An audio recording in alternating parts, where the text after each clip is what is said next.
Good morning. This is the Eager Beaver Show. You are listening to a True North Eager Beaver Media Incorporated podcast.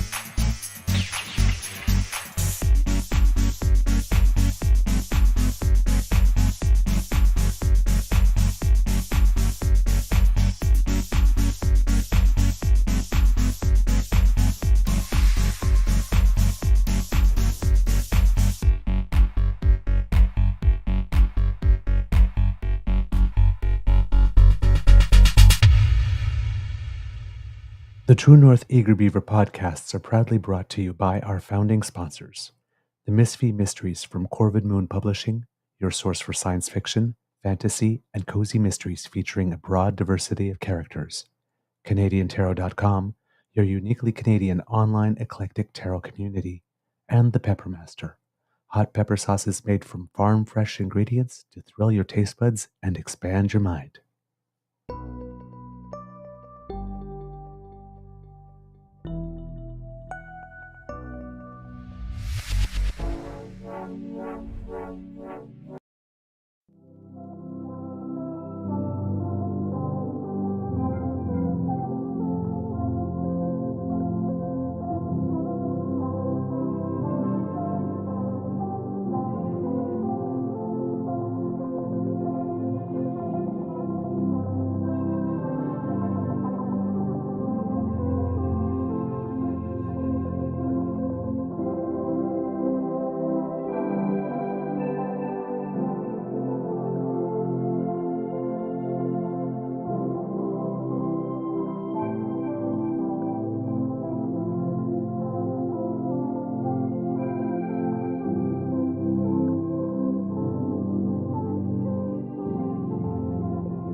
Sorry, I was having problems at the last second there. And out. So, did Mr. Grizzly have a stroke? No, my camera went haywire, as you can see. And it's still kind of yes. flickering. Yes, I see the flickering there. Yeah. A little couple of extra moments to breathe there, Kits and Cubs, for all of you. Good morning. And hello, kids, and welcome to Season 4 and episode number 588 of the Daily Beaver Morning Show. Still, always, and forever, 100% Canadian. Yeah, and thank you so much, Kids and Cups, for buying Canadian today by choosing to get your information from us. I'm your host, the Eager Beaver, pronouns he, him, hey, Mr. Beaver A. And with me, with a gorgeous new background about which we will talk a little later, is my good friend, Mr. Grizzly. Big thank you goes to our podcast founding sponsors, the Pepper Master, the Misfit Mysteries from Corvid Moon Publishing, and CanadianTarot.com. It looks like it's going to be, again, some grayish kind of day here at the Beaver Lodge. But Mr. Grizzly, how's your mental health today, sir? Well, sir, let's just skate on by that one. I'm still kind of in a spot. I had every intention of doing an ASMR last night. I was supposed to do one on Friday. Friday went sideways. We got off the show. I took Lola for a walk. I came home and I was like, I have to lie down. And that was my Friday. And last night I had fallen asleep at 8 o'clock. I woke up, it was 9:45, so I just crawled into bed. So yeah, I'm just physically exhausted. I'll see if I can do some stuff today, but it's an uphill struggle. And I had a conversation with a friend of mine about that yesterday. A buddy of mine in Calgary called me up and I just said, I don't know what to do. I got an appointment with my doctor soon. I might have to increase my dosage. I might have to switch. I don't know what I'm going to do, but either way, this is not tenable anymore. It's just gotten to the point where, taking a shower is a Sisyphean task. Getting out of bed. Were it not for this show and Lola, why would I even get out of bed? That's where I am. And I'm not. It's the part of depression that is just, what's the point? Physical exhaustion. Yeah. I'm not hating myself, and I'm not wishing harm or intending to harm myself. Nothing like that. Mm. Just a feeling of emptiness and worthlessness, and what's the point? Mm. And that's you have no energy to do anything. Making a cup of coffee is a chore. Yeah.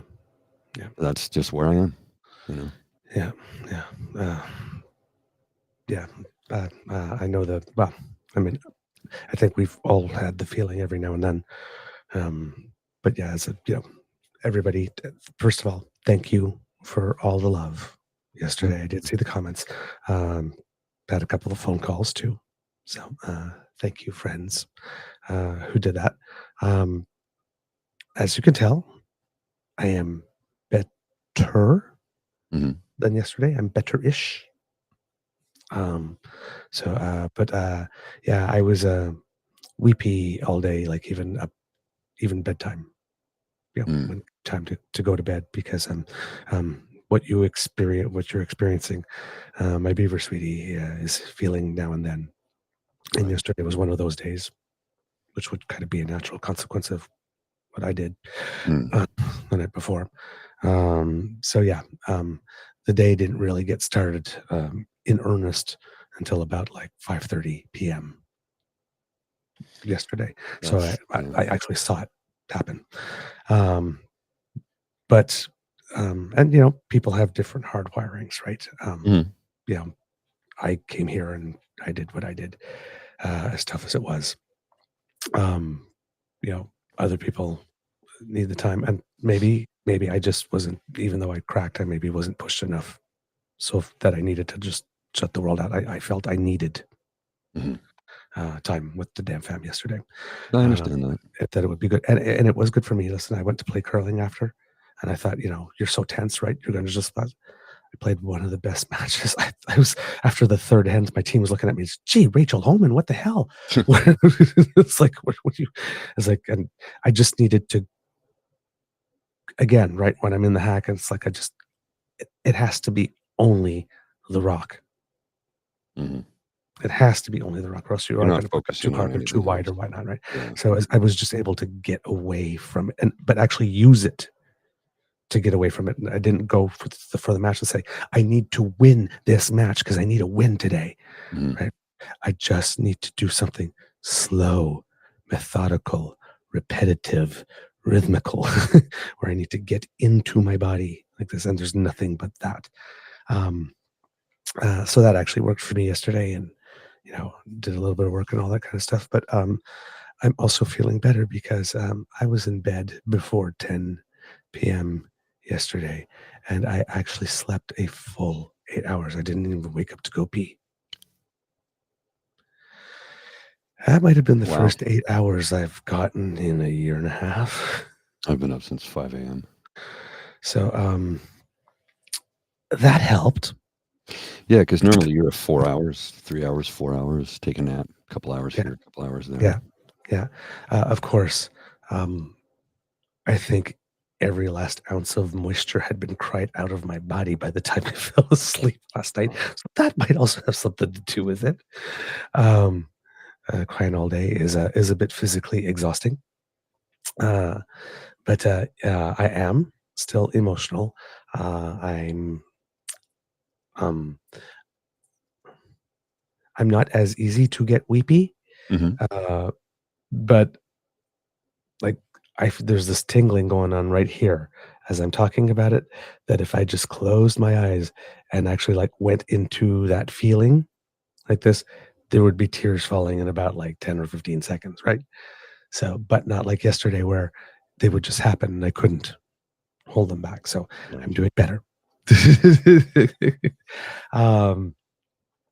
And Alex did get to go and do some science yesterday. He did it in the evening rather than the day, and he came back feeling better too, because science is his happy place. So, right, we know it works. It's just sometimes getting out of our own way to just, like you say, finding the energy to get up and get dressed and eat and shower to get to the place where you do the science that makes you happy.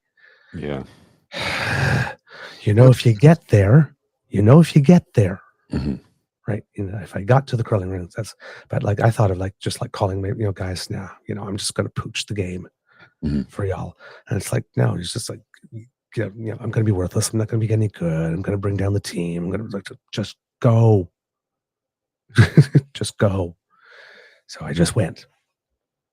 It's difficult to do. It's difficult. If you can force yourself to do it, you will feel better. But there are times when it's just, like I said, a Sisyphean task. You just cannot do it. Yeah. Yeah. So thank you, kids and cubs, like I said, for all the love. Like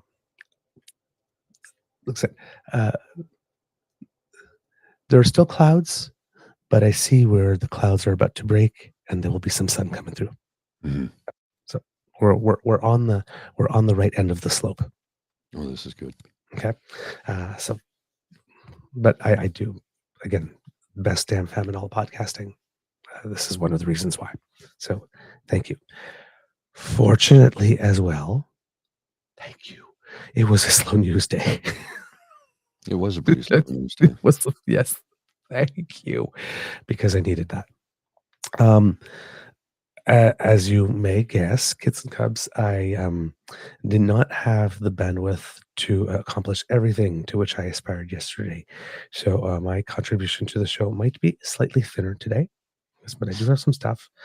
But one of the reasons we started a little later today is that we had a little pre-show meeting to decide how we were going to fit something in.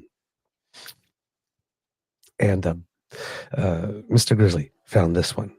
So I can't take no credit for this whatsoever.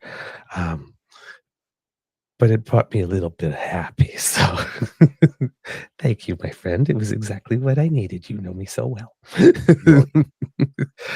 So Mr. Grizzly came bearing gifts. So I will let you take it from here, sir, on this one.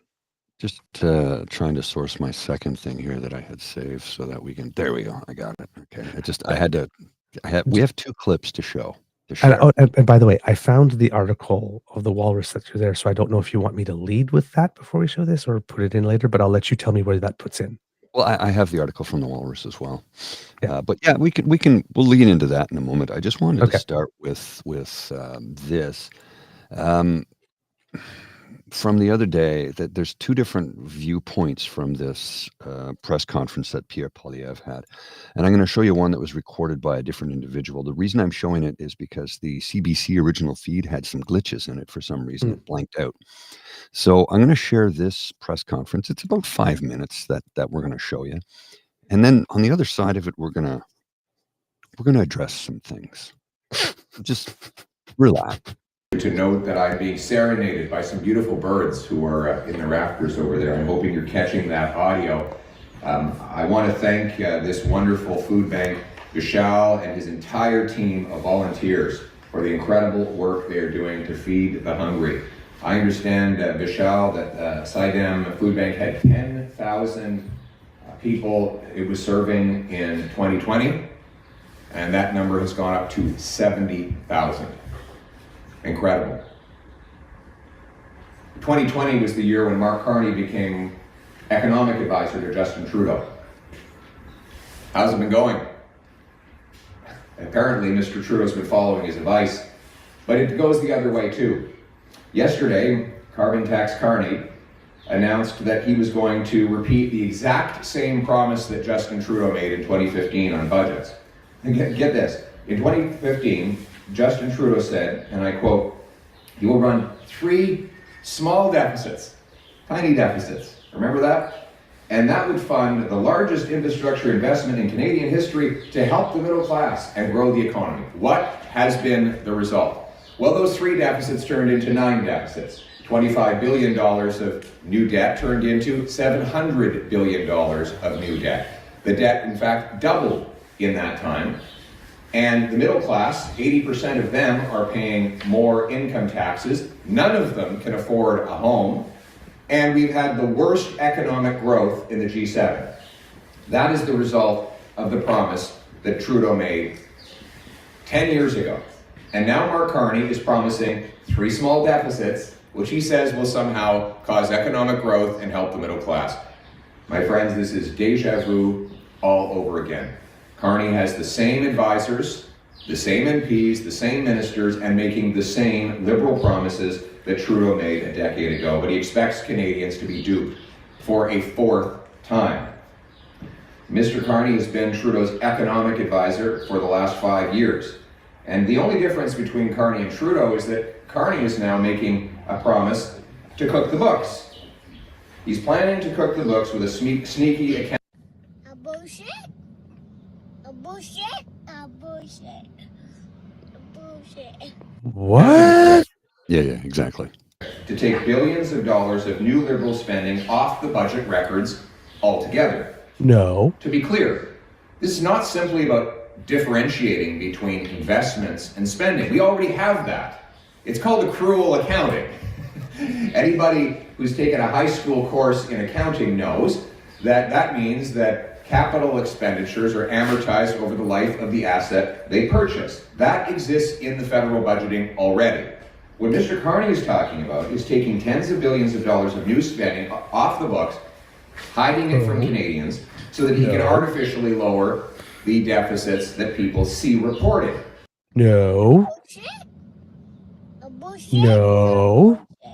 Not even freaking remotely close. No. No. This is the first time I'm seeing this, kids, by the way.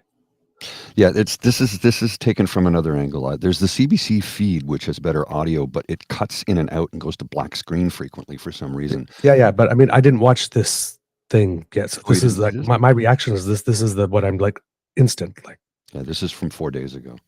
But that doesn't mean that Canadians won't have to pay the price. In fact, every single dollar the government spends is paid for by Canadian taxpayers, either through taxes today or inflation and debt tomorrow.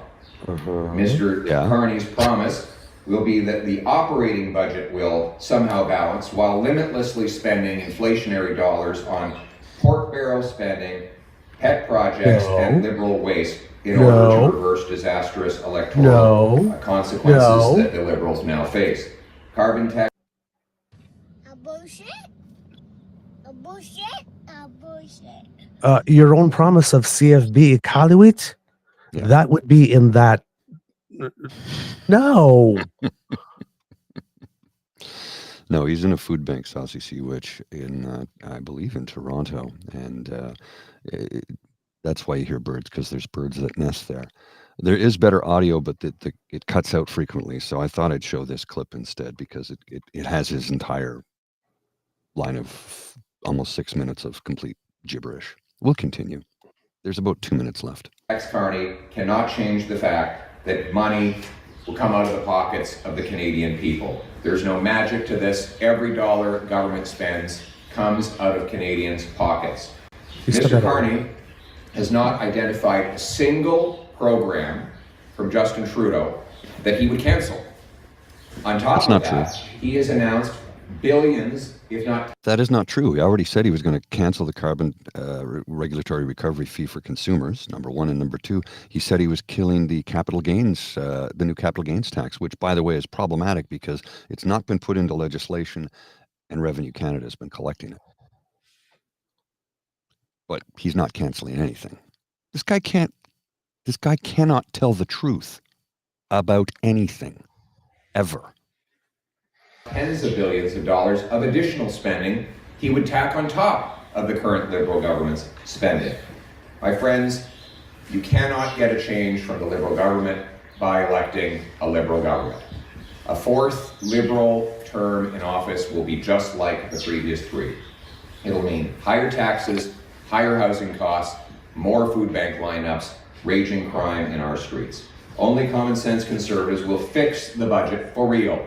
We will cut bureaucracy, consultants, corporate welfare, foreign aid, and other wasted money. So he's going to unemploy thousands of people. How's that going to fix the economy? Is he going to give us a UB? No, he'll never do that. You see how he just casually threw foreign aid in there in that list too, eh? Yeah. Consultants from foreign aid. Just wants to sneak that one in. Basically, he's saying, hey, Ukraine, you're on your own, pal. Because he's in lockstep with Trump. We'll continue. There's about a minute left, a minute and 20 seconds left. We will also bring in a new dollar for dollar law. that runs the finances of the country, like small businesses, seniors, and single moms run their budgets. Very simple. A new dollar of spending would have to be matched with a dollar of savings. You want to spend more over here, you have to spend less over there. And that will be passed into a law, the dollar for dollar law. We will bring down deficits, income taxes, and inflation. We will get rid of the carbon tax. We will lower income taxes. We will take the GST off new homes to save up to 50 grand on the purchase of a house so that our young people can afford a place to live like they could before the Carney-Trudeau Liberals doubled housing costs. That won't do it. Again, with the Carney-Trudeau Liberals, Mark Carney is not in government. He's running. He wants to be the Liberal leader, but he's not in government. It just never ends with this clown. A big, beautiful, bring-it-home tax cut on work, investment, savings, home building, and making stuff in Canada. The purpose will be to bring home the $500 billion of investment that the Carney-Trudeau Liberals have driven out of our country to the United States of America. I want that money in our country, for our people. That's what it means to bring it home. We're going to bring it home to our country. We're going to put Canada first, Canada always. Okay. Girl. Okay, first of all, he comes in and mentions the birds and wants to congratulate the volunteers. And it's in the same tone of voice that he talks about Trudeau and Carney.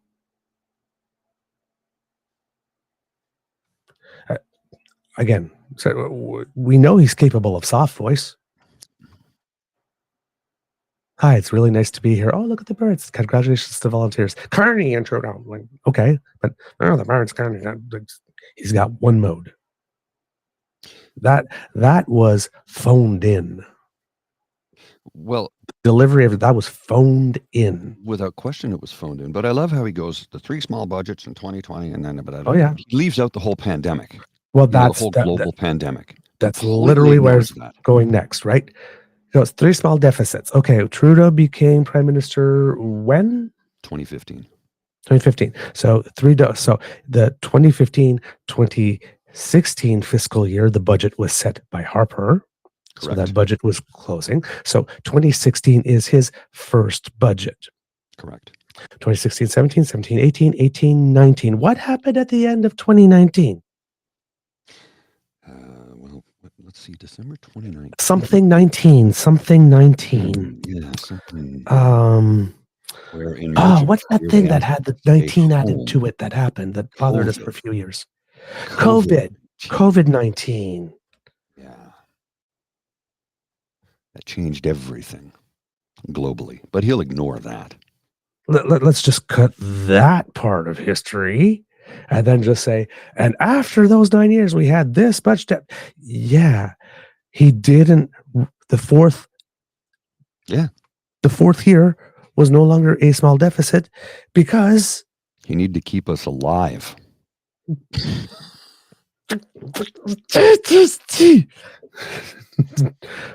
Sometimes you just wish you could reach out through a screen and just shake so much. Was it Theo Mudakas who showed us had the cartoon, the comic, political cartoon of a couple of people with F. Trudeau flags and Alberta separatism on their bumper stickers of their big truck while they were cashing their CERB checks at drive-through ATM? Yeah. So this thing here, he turns around, the Carney's saying, right? In 3 years, he will balance the operational budget. Mm-hmm. Carney is saying that we need to present the budget between capital costs and operational costs. Pierre is calling this cooking the books. Yeah. It's not cooking the books. He's not changing any of the numbers. Nope. He's telling which numbers are for one thing that a government does. EI, Canada Child Benefit, environmental rebates if they are, the operational costs. And then capital costs. Like, for example, suddenly we're going to be meeting our 2% of GDP for NATO commitment, or even 3.5, where Trump wants to put it, or even 5 or whatever. Well, that's going to require spending a lot of money on capital stuff all of a sudden. Big one-time, we're going to build a deep sea water port. Boom. We're going to build high-speed rail. Boom. We're going to build an LNG terminal or a new pipeline, for example, Pierre. I really hope this high-speed rail gets built, but I honestly don't think it's ever going to happen. To be completely honest, I don't think it's ever going to happen. I would love for it to happen. I really would. Here's the thing: if we get into a tariff thing, it's the perfect project. It's the perfect project.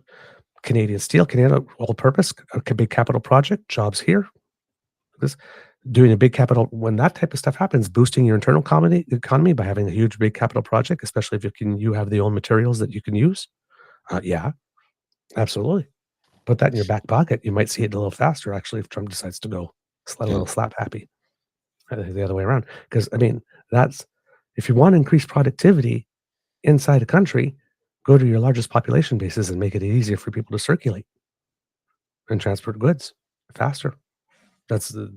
That is directly related. That it just sounds like this dream visionary project like this, but it actually has some major economic impacts that can really help us if we're going into a trade war here, and we need to diversify our markets. But that never even occurred to me. I mean, I again, I don't think it's going to happen. But if the tariffs, which are supposed to be levied on March 1st, is it, or March 30th or 4th or something like that, they're coming. They're coming. So, well, yeah, no, that's an angle I've not viewed before. So thank you for that, because you just schooled me on something. But I do want to, there's a part of Hold on. Just wanted to finish the capital and operational costs. So go ahead. So what he's doing is kind of say, if we're going to go into a period, for example, where we have to build new LNG terminals and new pipelines from coast to coast, that's going to cost a lot of money. Right? So if you're looking at the budget, you are always going to be in a major deficit. Correct. So stop this mindless thing that as soon as you see one number that's a deficit, oh my God, they ruined the economy. It's all this reckless spending. Well, we're going to. What you guys call the reckless spending is all the stuff that's in the operational budget.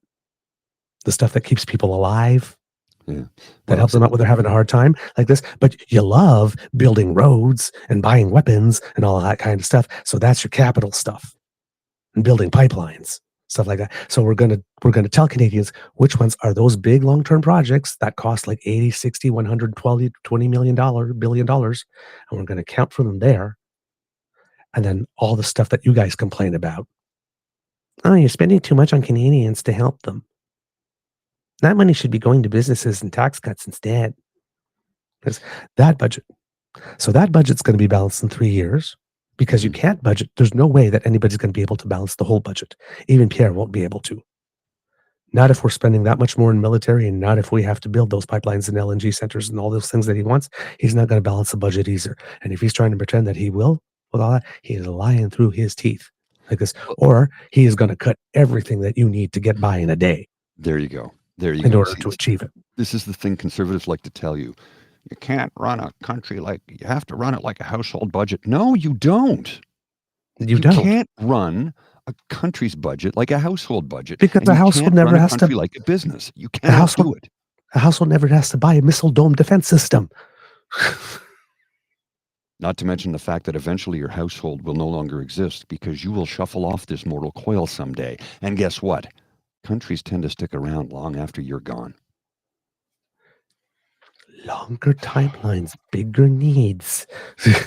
It's not the same thing. It's like, yes, the principle of, right? Like this, okay, I need to spend this much money on this, so I'm going to cut back here. Yes, but nobody does a strict 1-for-1.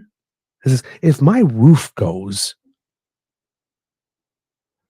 like this, and it's going to cost me like $20,000 to fix it like this, I'm not suddenly cutting $20,000 of stuff this year to balance that out, because that means I don't eat. That's just dumb. Nobody lives like that. It's like, come on. I mean, if you don't have it, you can't spend it. That's a different thing. like this. But tell me that everybody like this every month, like this $1 for one, we have to spend more like this, and we balance it out every month, and it doesn't change like this. That nobody borrows a little bit or dips or like this, or say, you know what? Okay, we're going to cut on this, but for 3 months, not just 1 month, in order to make this happen, or spread it out over time. Come on, this is not serious. Nobody runs a business or any household that has a little bit of leeway, financial leeway, does not run like that. That's just dumb. And those capital costs, the other thing, that's the thing when Pierre says cooking the books, it's not cooking the books, it's presenting the information in a way that gives people the information they need to make informed decisions and prevents other parties from representing all of the spending as being wasteful and reckless. But he's also saying that he's planning to hide those. Mm. He's not hiding them. He's not going to take them off the books. They're going to be there. It's capital costs. Mm-hmm. So when the Conservatives are going to be talking about all this reckless spending, and the operational budget is balanced in 3 years, but we're still racking up deficits of $20 or $30 billion a year because we're beefing up our military or building a new pipeline or whatever it is that we're building. Well, he just talked about when they beefing start up the complaining. military. Yes, when they start complaining about it, well, then everybody else could turn around. So what is it about the deep sea port project that you do not like or would like to cancel? Thank you, because that's what that money is being spent on. Mm-hmm. Well, remember the shipbuilding contracts that were awarded to a couple of different companies in the East Coast? They didn't have the capabilities of building them. Nope. Well, like they didn't have. We had to capital funds had to go in to build up the port so that they could actually build them. Mm-hmm. And for a couple of years, Conservatives like, all this money spent, and there's not even the construction on a ship hasn't even started yet, because we're building the infrastructure so that we'll have a shipbuilding industry as well as just these two ships. But you forgot to say that part. Anytime you need to deal with the person whose quote I just put on the screen, feel free. I'm not going to address it directly, but I will say if you accuse me of being anything other than 100% red-blooded Canadian who would kill for this country if need be, you can go fuck yourself. You call me a liar? Fuck you. Fuck you. Say that to my face. I fucking dare you, punk. I fucking dare you. That thing that person did, that was not even worth it. I know that. It's so stupid. It's so stupidly fun. I mean, come on, dude. No, but it's part of my brand. I know. I get fired up and I fight back. From behind where you are. These are literally our faces. From behind where you are, doing throwing the fake thing, girl. Okay. Here's the thing. Okay. What I want you to do is turn off whatever device you're looking at. Okay. Then take it and put it in something that the city takes away to the trash bin. And whatever, before you do that, delete all your accounts, because I'm sorry, you're just too. You should not be allowed to use social media unsupervised. I'm sorry, darling. That's just, come on. Two people show their faces, and you from behind where you are going to yell fake. Come on. Well, here's the thing. I know they're trying to get under my skin, and believe it or not, they're not under my skin. They're not. But every now and then I want to address something. Every now and then I need it. You know what? What's the saying? What was it? The woman who was on her deathbed not too long ago, I think there was a meme. She said, I lived a good life. I did. I was happy. I enjoyed things. I saw the world. I traveled. I met beautiful people. I had a wonderful family. But the one thing I regret is not telling more people to go fuck themselves. Right. Sometimes you just need to say it. Oh man, jeez. I don't wear Velcro shoes. I wear slip-on redback spider boots. They're similar to Bloodstones. Yes, it's just right. When you're in this business, well, I mean, first of all, if you're online, right? And that's going to happen when you're in this business, right? This type of thing, right? The intent of it is to try to get a rise out of you. Because now, if you know it and you're playing along with it, that's one thing. But it's like all of this is like, there's a pattern, there's a playbook for the people who do these types of things. They try one thing and then there's another strategy and then they mix and like, but it's always the same damn thing. It's boring. It's tired. It's entirely predictable. It's completely unoriginal. And we all know that the number one cardinal sin on any social media is being boring. Because when somebody comes up and you've never interacted with them ever before, and they purport to be able to tell you things about you or know who they are, all they are doing is screaming into the world, I talk about things I know nothing of. Mm-hmm. You keep doing that then. I mean, it's like, how is you saying something about claiming you know me when you haven't even met me supposed to affect me? Like, how do you think that, in what universe did you even think that would land? Yeah. You people usually do not take criticism from people from whom they would not take advice.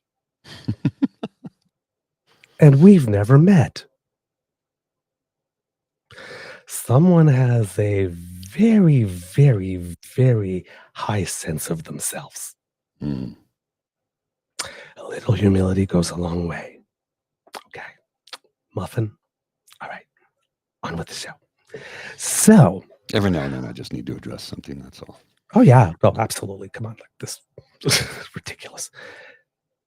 So, Mr. Grizzly, I finished the point about the operational and the other budget. There was something you wanted to go with this thing with Pierre.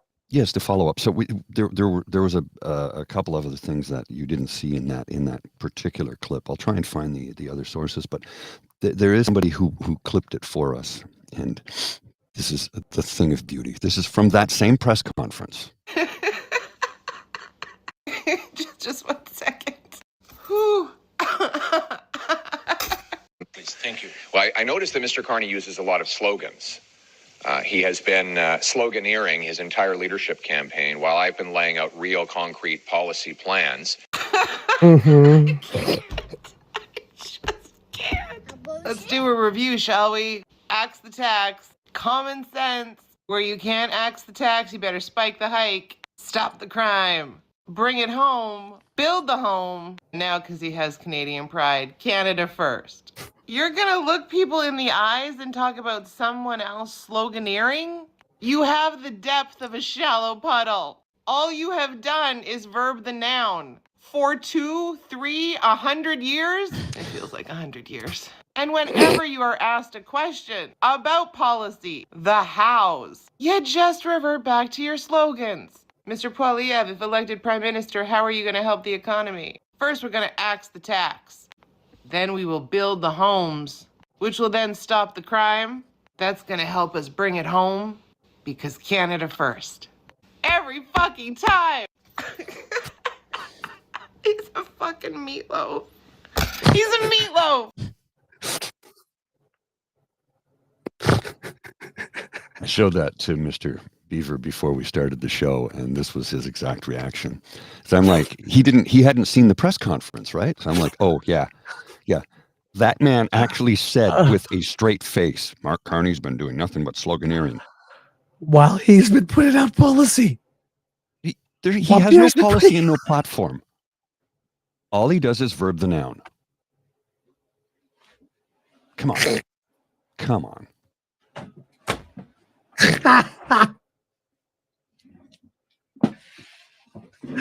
Oh, shit, girl. Oh, my God. Yeah. It's just These like people. Oh, my God. I mean, these people. Oh.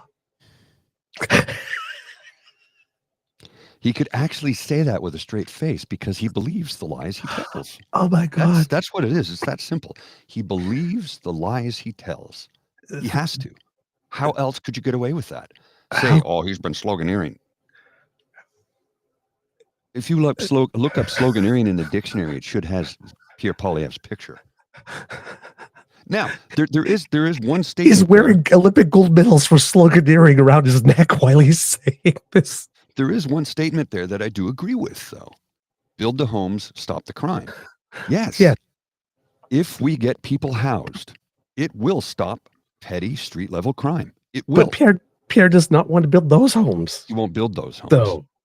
Those are the other kinds of homes. He'll use people in tent cities as a backdrop without their permission and never even meet with a single one of them. He'll just use them as a backdrop in his videos. Use them as a cudgel, if you will, to tell you that we need to cancel those drug dens. You mean the thing that saved Guy Filicella's life? That place? You want to kill those? Come on, man. Come on. This is...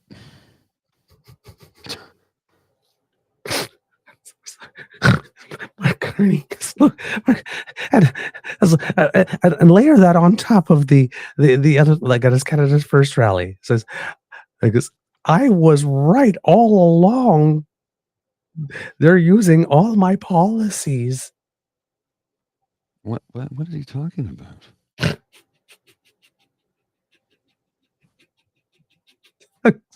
This guy. Oh my God. Yeah. Wow. Okay. Well, here, kits and cubs, if ever you needed more evidence of just how comfortable this man is with lying, there you go. Yeah. He did that before cameras. It's like recorded for posterity forever. Yeah. He actually said those things. He consented to that look being captured and recorded for posterity. That does not sound like the psychological makeup that I would like for a prime minister. Who will lie directly to your face and expect you to believe it. What does that say about what he thinks about you? Mm-hmm. He would actually look at you and tell you, the new guy who's been on the seat for a couple of weeks, he's the one who's sloganeering. Exactly. Sign my petition here. Give me your data. Really?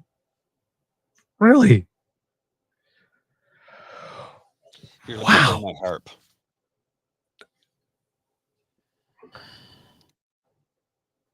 What else do you need? Well, this is the thing.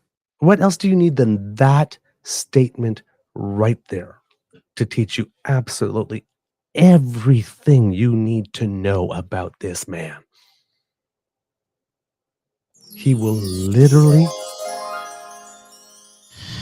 say anything.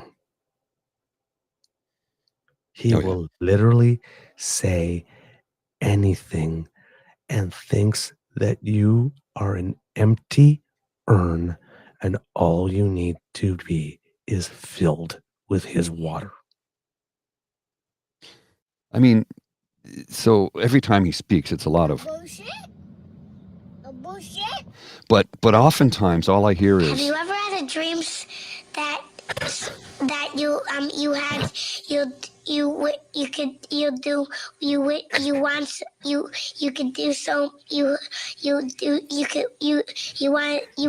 him to do you so much you could do anything? I mean, that's literally what comes out of his mouth most of the time.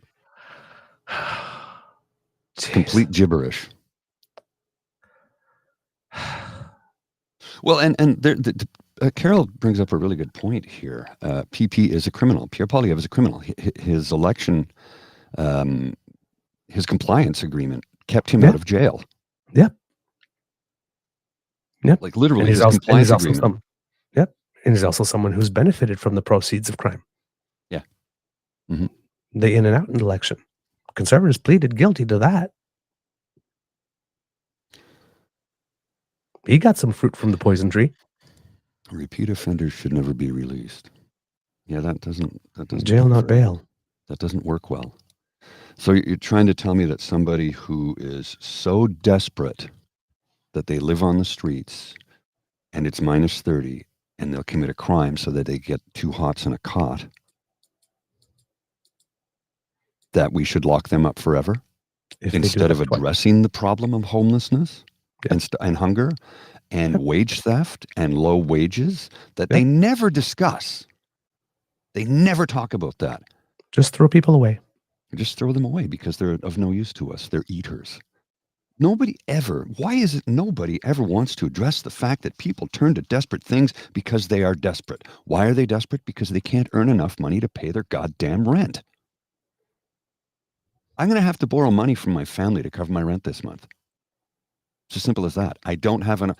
EI is finally paying me what I was owed, but the first 3 checks were like half of what I was entitled to. So I have to call them and argue with them because they thought I was getting a severance package. I got 1 check in August. That was it. Mm-hmm. So somebody somewhere has committed fraud, and it sure as hell wasn't me. But if they told CRA that I was getting checks all the way up until the end of November, I want them to pay. And I don't even care if I get the money back. I want my former employer to be held responsible for lying to the government. Because that's fraud. If they said they were still sending me money when they didn't, I never got a final pay statement. I never got my record of employment. I got 1 check in August, and that was it. Mm-hmm. And not getting the record of employment sure made other things difficult now, did it? Yes. And they can say, well, it might have got lost in the mail. You never sent it. The strike didn't happen until October. My last day of work was July 30th. Doesn't take you that long to build an ROE. You had a severance package ready to go for me, which means you would have had my ROE already drawn up. So I want somebody to be held responsible for that. I want my final pay statement. I want to know if I'm owed extra money. I may very well be. Because if, like I said, if EI and CRA seem to think I was getting paid up until the end of November, I have some words for a few people. Yep. But getting back to what I was saying a moment ago, people get desperate and do desperate things because they are in desperate situations. Why do homeless people use drugs? So they can escape the pain they're in. Living on the street is not easy. I've never had to do it, but one of our good friends here in the chat did for decades. And they can speak to it personally about how difficult it is when you're barely hand to mouth day in and day out. They are now housed. And contributing. Exactly. You don't give up on people. Locking up people and throwing away the key only works for somebody like Paul Bernardo. For somebody who's committed. So you're going to hold somebody. And even then, we don't throw away the key. No, we don't. We do not do that in Canada. We don't do it. Just do not. They still have their fundamental right to a parole hearing every few years. And I don't. Loses their mind because of it. That should not be taken away. You have the right to that hearing. You should have it. Hey, people got all bent out of shape about Pat King's conviction. And my take on it, people tried, that must really get under your skin. No. What? Well, I think he should have got the 10 years, but I'm not a judge. I didn't hear the trial. The judge heard all the evidence that was presented to him. He made a decision based on that evidence and felt that the 9 months served plus 3 more months under house arrest is enough. Do I agree with it? No. Am I upset by it? No. Justice prevailed. He was tried, and he's now a convicted criminal, which means he can't get a passport, he can't leave the country, and there's a lot of places he'll never be able to work or be employed. So, in a weird way, he is getting sentenced to life in prison because his options are now extremely limited. And he considers Canada to be a prison, apparently. So apparently he has a job in Montreal. And he's going to move to Montreal after this. I'm like, who's going to rent to him? Okay, that's interesting. How is it going to go over in Montreal when Quebecers find out it's Pat King from Alberta who said all those terrible things about Quebecois and Francophones and people of color? How's that going to go over, Pat? You dug your own hole on this, man. You dug your own hole. I think his punishment in the long term is going to be much worse than 10 years in the clink. Who's going to employ that guy? Who's going to employ him? Because the minute people find out where he's employed, that company's going to face a litany of shit. Sure, he'll have his supporters. Those people do exist. But there's more of us than there are of you. There are more Canadians on the right side of history on this one.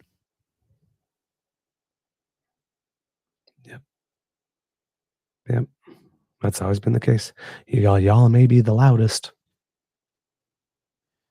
Well, you remember the great political cartoon. Everybody supports us. Yeah. No, we fucking don't. Yep. The honks one. Yeah, the sign. That's one. It was my favorite one. Mm-hmm. It was my favorite one from the entire thing. Ah, God. I'm gonna Okay. grab a coffee. I'll be right back, sir. All right. So, slower news day, which was, like I said, very good, but still some very important things took place, of which you should be aware, kids and cubs. Among them, there was the first of the two debates for the Liberal leadership race, which they took place in Montreal. It was French yesterday, and English will be tonight. I think yesterday was 7:45, so I think it might be somewhere around the same time. But I will try to find some time to look that up for you when Mr. Grizzly's back and he's talking to get you an exact time. But last night, I believe, was 7:45. I would assume it would be the same thing tonight as well. So let's see. And when Mr. Grizzly comes back, we'll chat a little bit about that there. The other thing that happened over the course of the weekend that we said we would get back to was that Cross Canada Checkup show that CBC did. It looked like they were going to be entertaining, where they did entertain the subject of Canada as a 51st state, but it seemed that the goal, the question as asked at first was, what does Canada as a 51st state mean to you? And that caused a lot of people to get upset. The question sort of got changed to, what do you think about Trump's comments about the 51st state? Which is a slightly better frame, but doesn't make this much better. Now,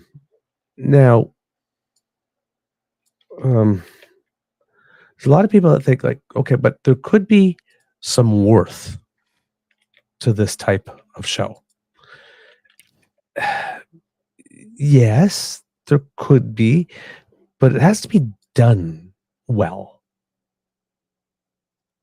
That, so you'd have to like pick questions and put some framing and all that kind of stuff that would sort of want to direct the conversation to where it is that you wanted to go in order to get that thing that could be good from it.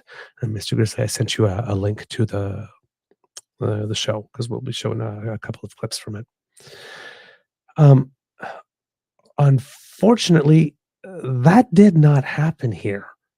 I watched it. I didn't want to, because I didn't want to validate and I didn't want to add to the numbers, but we're doing what we're doing here and we got to know what we're talking about. So I watched it. It was bad. Oh, it was really bad. It was a co-production by CBC and NPR. So it was hosted by Ian Hanomayansing and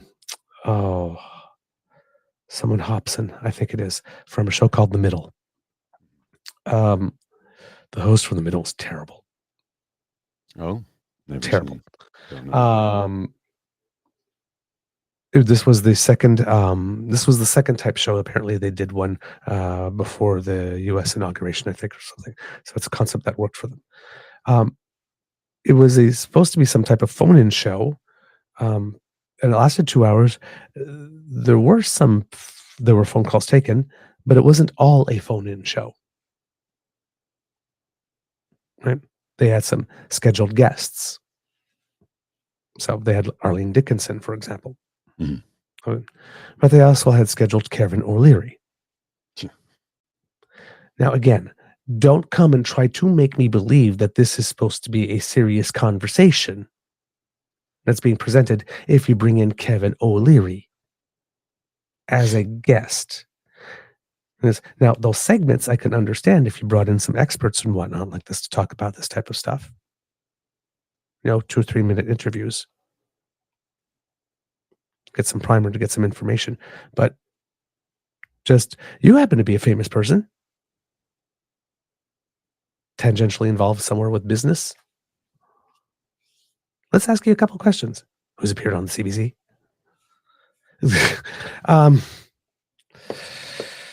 Yeah. The actual people Mhm.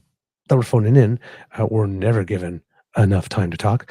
If we're talking about an issue, if the subject is, hey, some guy south of us who is extremely unstable, and you've seen what he's done to other people, or he's allowed happen, sat idly by while things were happening to other people, watching it on TV,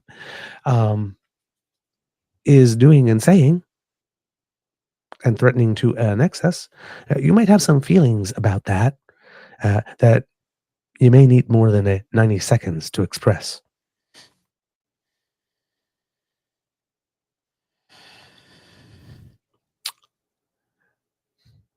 So they were trying to rush the calls through. Mhm. So couldn't really get much in depth. The hosts spent a lot of time during the show justifying the need for the show. Here's the thing. I happen to like Ian Hannamansing. I do. I think he's very good at his job. He's a talented presenter, good-looking man. I think he's a level-headed individual. I take umbrage with the fact that he did say to Kevin O'Leary, "I will not challenge you on any of the things you're saying on this show." I'm like, what? That's your job. That is your job. But here's the thing, right? This type of show wasn't supposed to be that type of show where somebody was supposed to be bringing these types of things. Right? It's supposed to be Canadians, what do you think about this? Americans, have you heard about this? What do you think about this? That there was supposed. Why did Kevin O'Leary need to be involved in that in any way, shape, or form?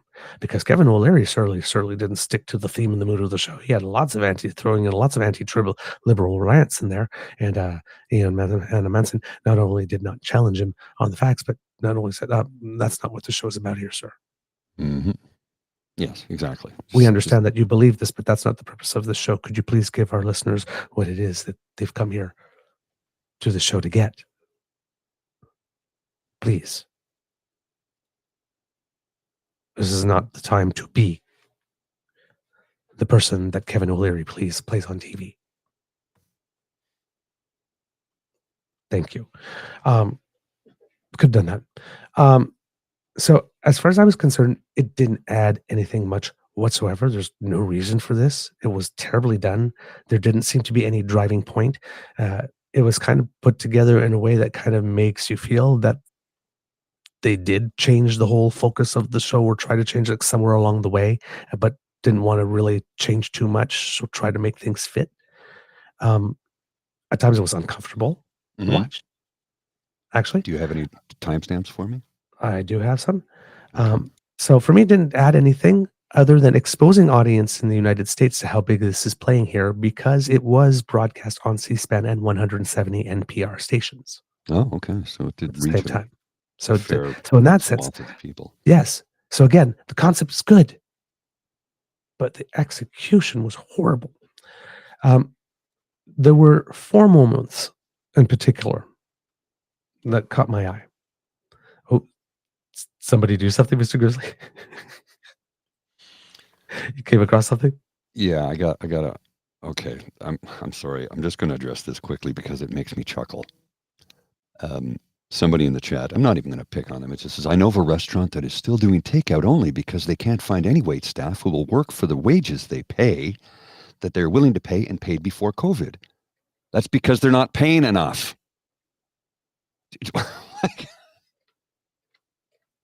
You know why people left service industry jobs?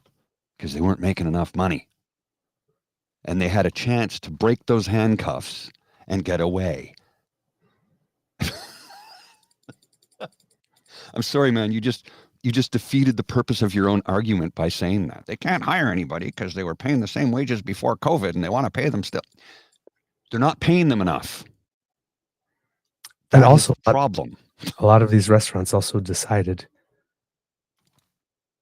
that it's actually more economic for them to run as a takeout only. Yeah. The bus boys, the wait staff, the dishwashers, all that kind of stuff Yeah. for the number of people who actually come and sit in wasn't worth it. People adapt. Yeah. People adapt. Yeah. If you're going to give them a set of circumstances and things change, people will adapt.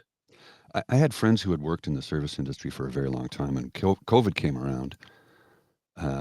They had the first opportunity to get a break. Okay, so they got no money coming in. CERB came along. They're like, oh, thank God I can breathe now. But the first time they actually had a break, hadn't had vacation in years. And some of them said, you know what? I used to study in this field. I think I'm going to go back to study in that field. I know a few people who went back to school and have left the service industry altogether. Mm-hmm.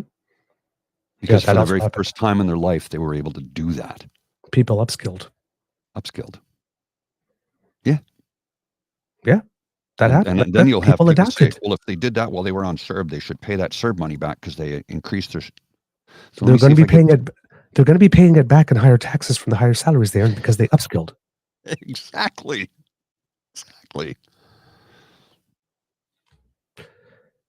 So I resenting people because an opportunity came along and they chose to make the most of it to improve their lives is a weird flex. Mm-hmm. Yes. Isn't that what we're supposed to be encouraging people to do? I thought so. Sorry, but again, I'm not. The logic proposition no makey sensey here. Come on, man. You got to game these things out.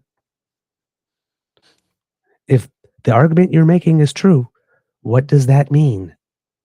Well, and if it means that, what consequences does that have? You got to think it through to the end. You can't just stop with the first third. That first third means something, and if that means something, it has X consequence. You have to look at the whole argument. Don't stop at the first third. every time I get into a conversation with somebody who supported the convoy and tells me I'm a liberal cuck soy boy, I'm allergic to soy and I like my ribeye rare with a shot of Canadian Club neat and a pint of Guinness. Okay, number one. Number two, when people go on about, you know how much money I lost during COVID? Yeah, because I lost too. You seem to think you're the only one who suffered? The money I lost during COVID, I will never recover. Never. Then the company was sold to another company, and when that new company bought the company I was with, they eliminated our vehicle allowances after I had signed a lease for a new vehicle. Now that's on me. I signed a lease for a new vehicle because it was a job requirement, and part of my employment contract was a vehicle allowance, which covered my lease. So I had to eat that.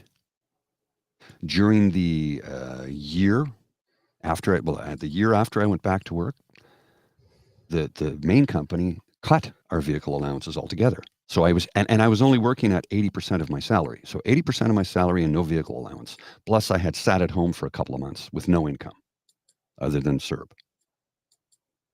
So all of the money I lost in that time period and all of the suffering I went through and the fact that I had to sell my car eventually because I could no longer afford to keep it.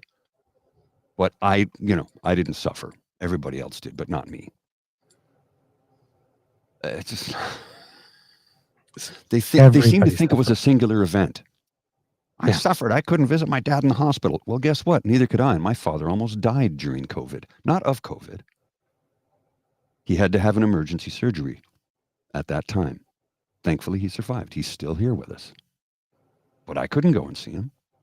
My mother was allowed to go and see him in full PPE, head to toe. Mask, face shield, you name it.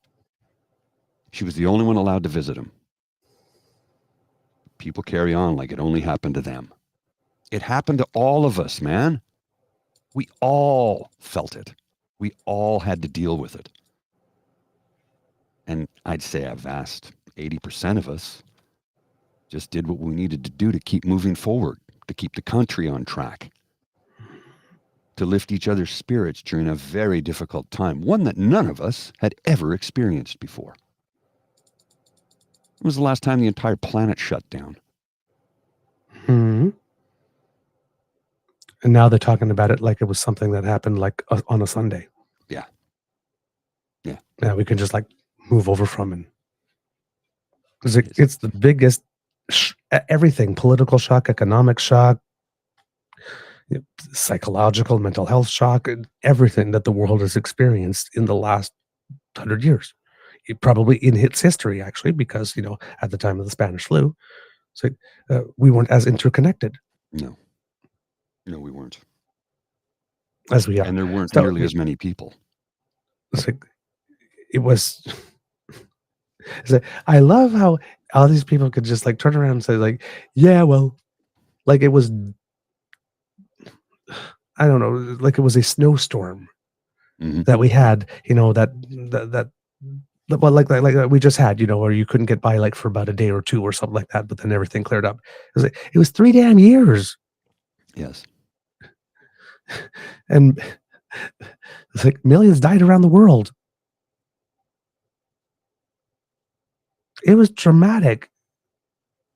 Like you said, the entire world stopped. For a few days, the entire world agreed on something. Sweden didn't shut down, and how well did that work out for them? Yeah, that didn't work out for them at all. No. I know, they bring that all the time. Because on that day that I was invited on that show where that call-in show, the one time I did Spaces, like that's what ended up being like a huge sabotage thing that I ended up walking into. Somebody brought that Sweden thing around. Like this one's like, well, fuck, I don't know the facts about Sweden off the top of my head. And then I went and looked at it. It's like, oh yeah, look at deaths per capita. Yes. Yeah. Between Canada and Sweden. Then get back to us. Yeah. Jeez. Which one of us did better? And Sweden is saying, we seriously screwed the pooch on that one. Yeah. We get like this. Look at all the data for Sweden. Don't stop. Like in the first 2-3 months, because we're in the first year. Like look at all the data. See how that played out. Because there's the short hit from now. Oh my God, we're so restricted. Sweden, look at this. Their numbers are greater than ours. Yeah. Let time do its thing and see how that works out over the long run. Let's see who played the long game back then. Again, if you remember when all of this started, there's the one thing I told you all. When all of this was done, if you turned around and you said, gee, the government sure did overreact, and the results are better than other places, that means the government did the right thing. Mm-hmm. Because when people are dropping with flies, okay, in curling, we have a term that's called tolerance when we throw a stone, when we're trying to decide what weight we're going to throw the stone. And we'll say tolerance is light, which is if you're going to make a mistake on the light side so that there's still something in front. Because if you go too deep, you're going to give them something to come to and rest against. And that's going to hurt us. Or something they can bounce off of. Or sometimes, if there's something back there that you can rest against, well, then you'll say tolerance is heavy. Because you don't have to make the shot precisely. You got something, you could be off by a couple of degrees, it'll land on something and will stop the momentum, it'll stop in place. So, if anything, throw a little more, tiny more than you might need. When it comes to novel viruses that are wiping people out. Tolerance is towards heavy, doing more than you need to keep people alive, rather than light. Always. It's just common sense. Mm-hmm. So if your starting premise isn't, in a pandemic, it's better to use a sledgehammer Mm-hmm. to swat a fly than a hammer. Correct. The premise with which you're starting has a complete and utter and rather depraved disregard for human life. Well, It's just that simple. Yeah, it is that simple. So we will not be having the same discussion. Right? But that becomes a values thing. And then if that's what we're starting, then maybe the discussion that we should be having should be about the values. Because if your position is in a pandemic, the government should not be doing everything, throwing everything they've got at keeping people alive. If it's anything other than that,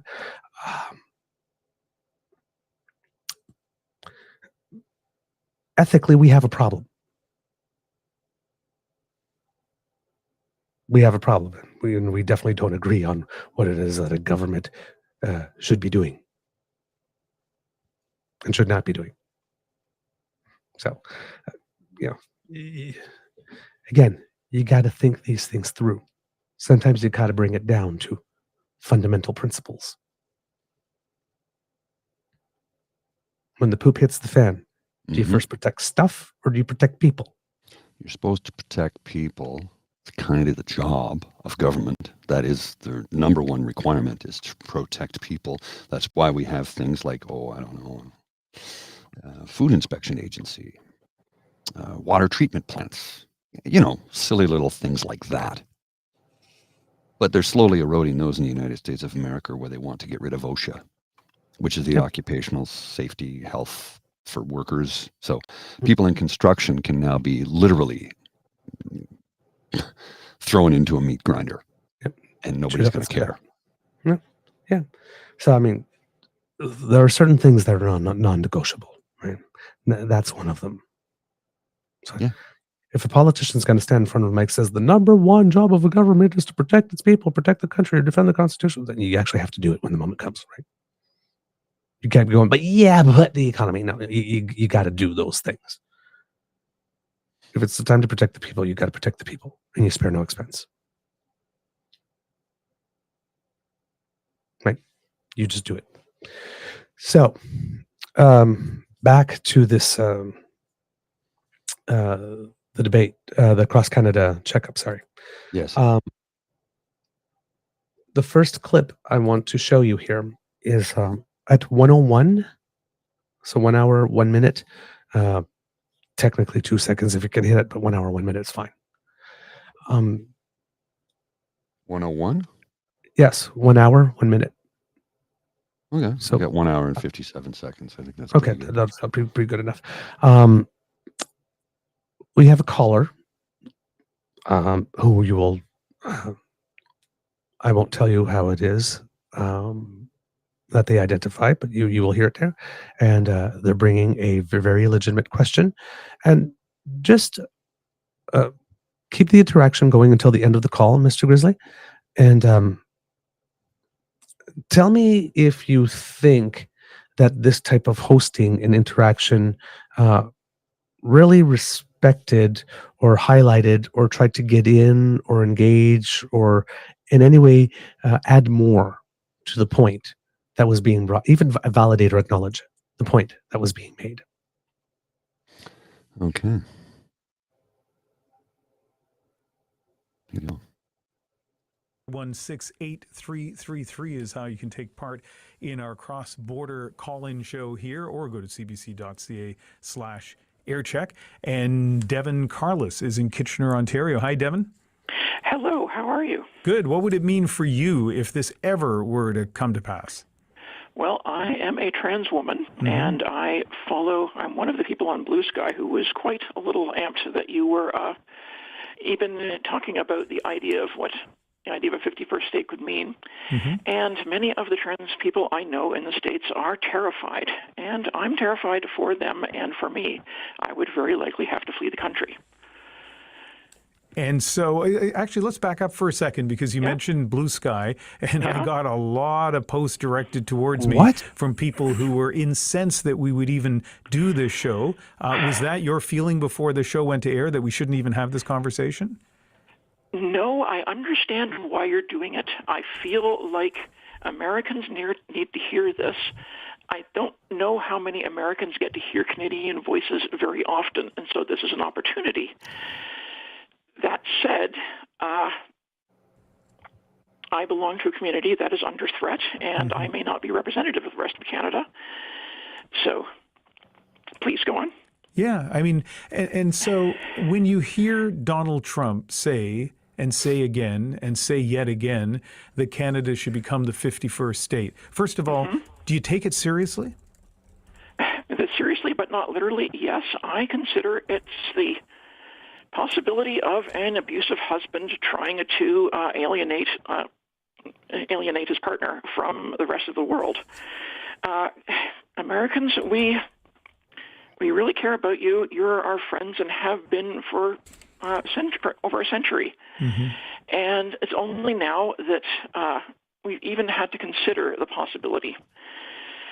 If Canada were to be annexed, I think it's very naive to think that we would be given political representation, that we would be a territory. All right. We would be taxed. What happened when the Americans were taxed with their representation? Okay, Devin, thank you very much for calling, and I do appreciate hearing your voice and that you took the time to talk to us. Okay. Thank you very much. What was wrong with that? Did anybody notice what was wrong with that? Because I heard someone say that if Canada becomes the 51st state, I might have to flee. Now, if this person was on my show, that would, if I was listening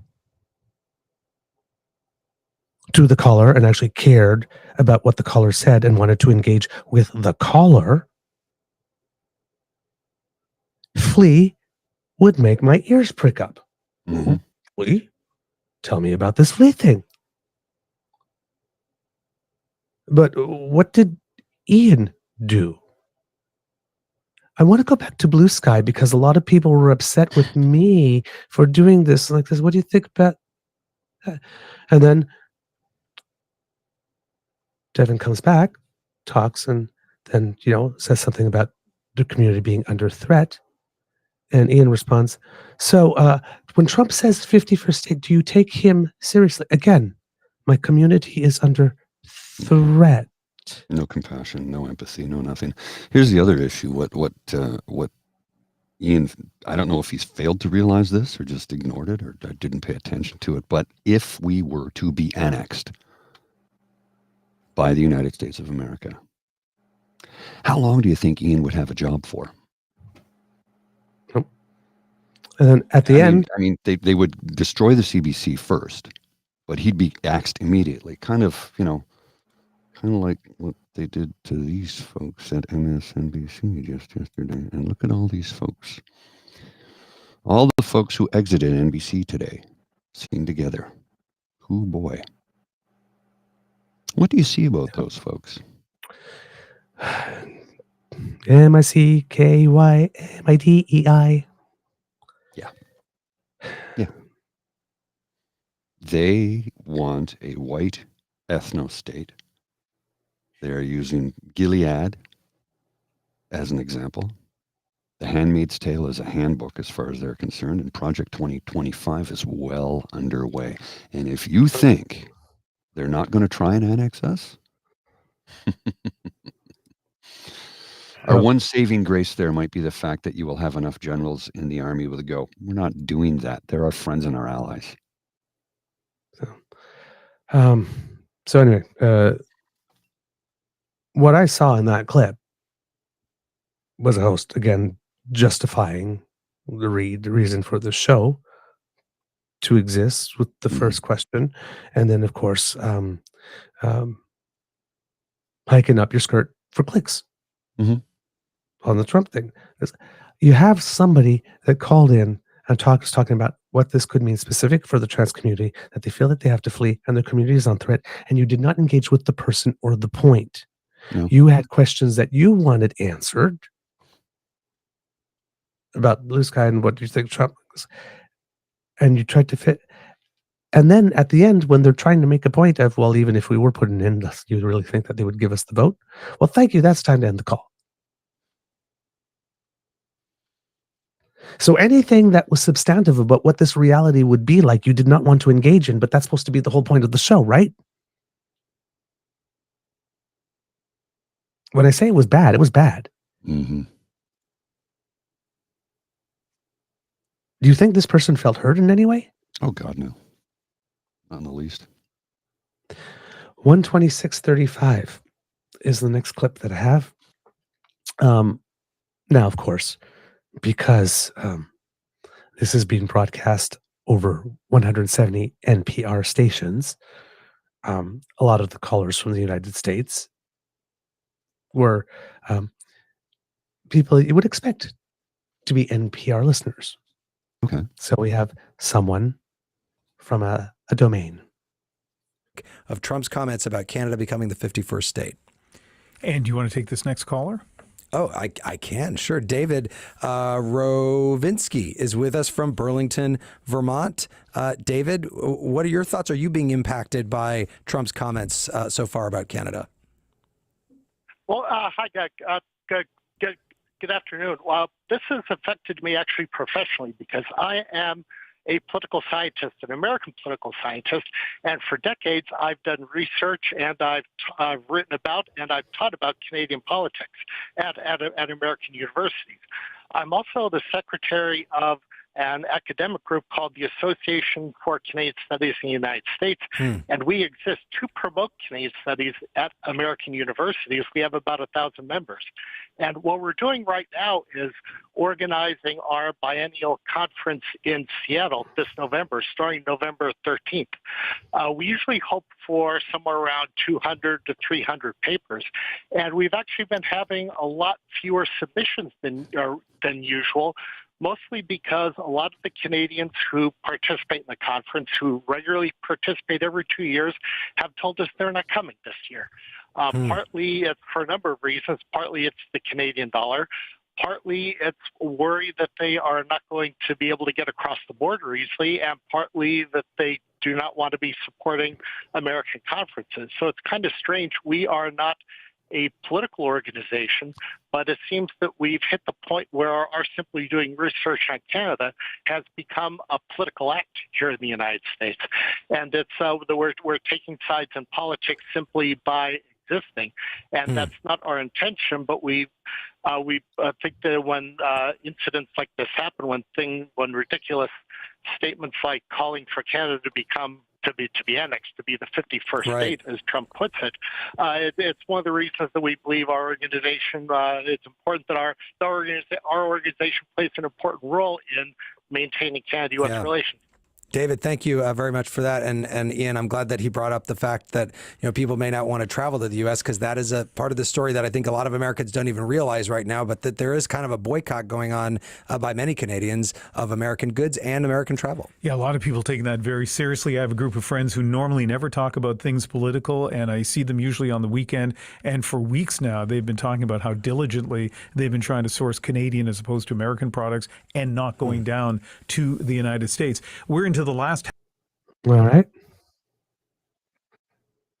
So again,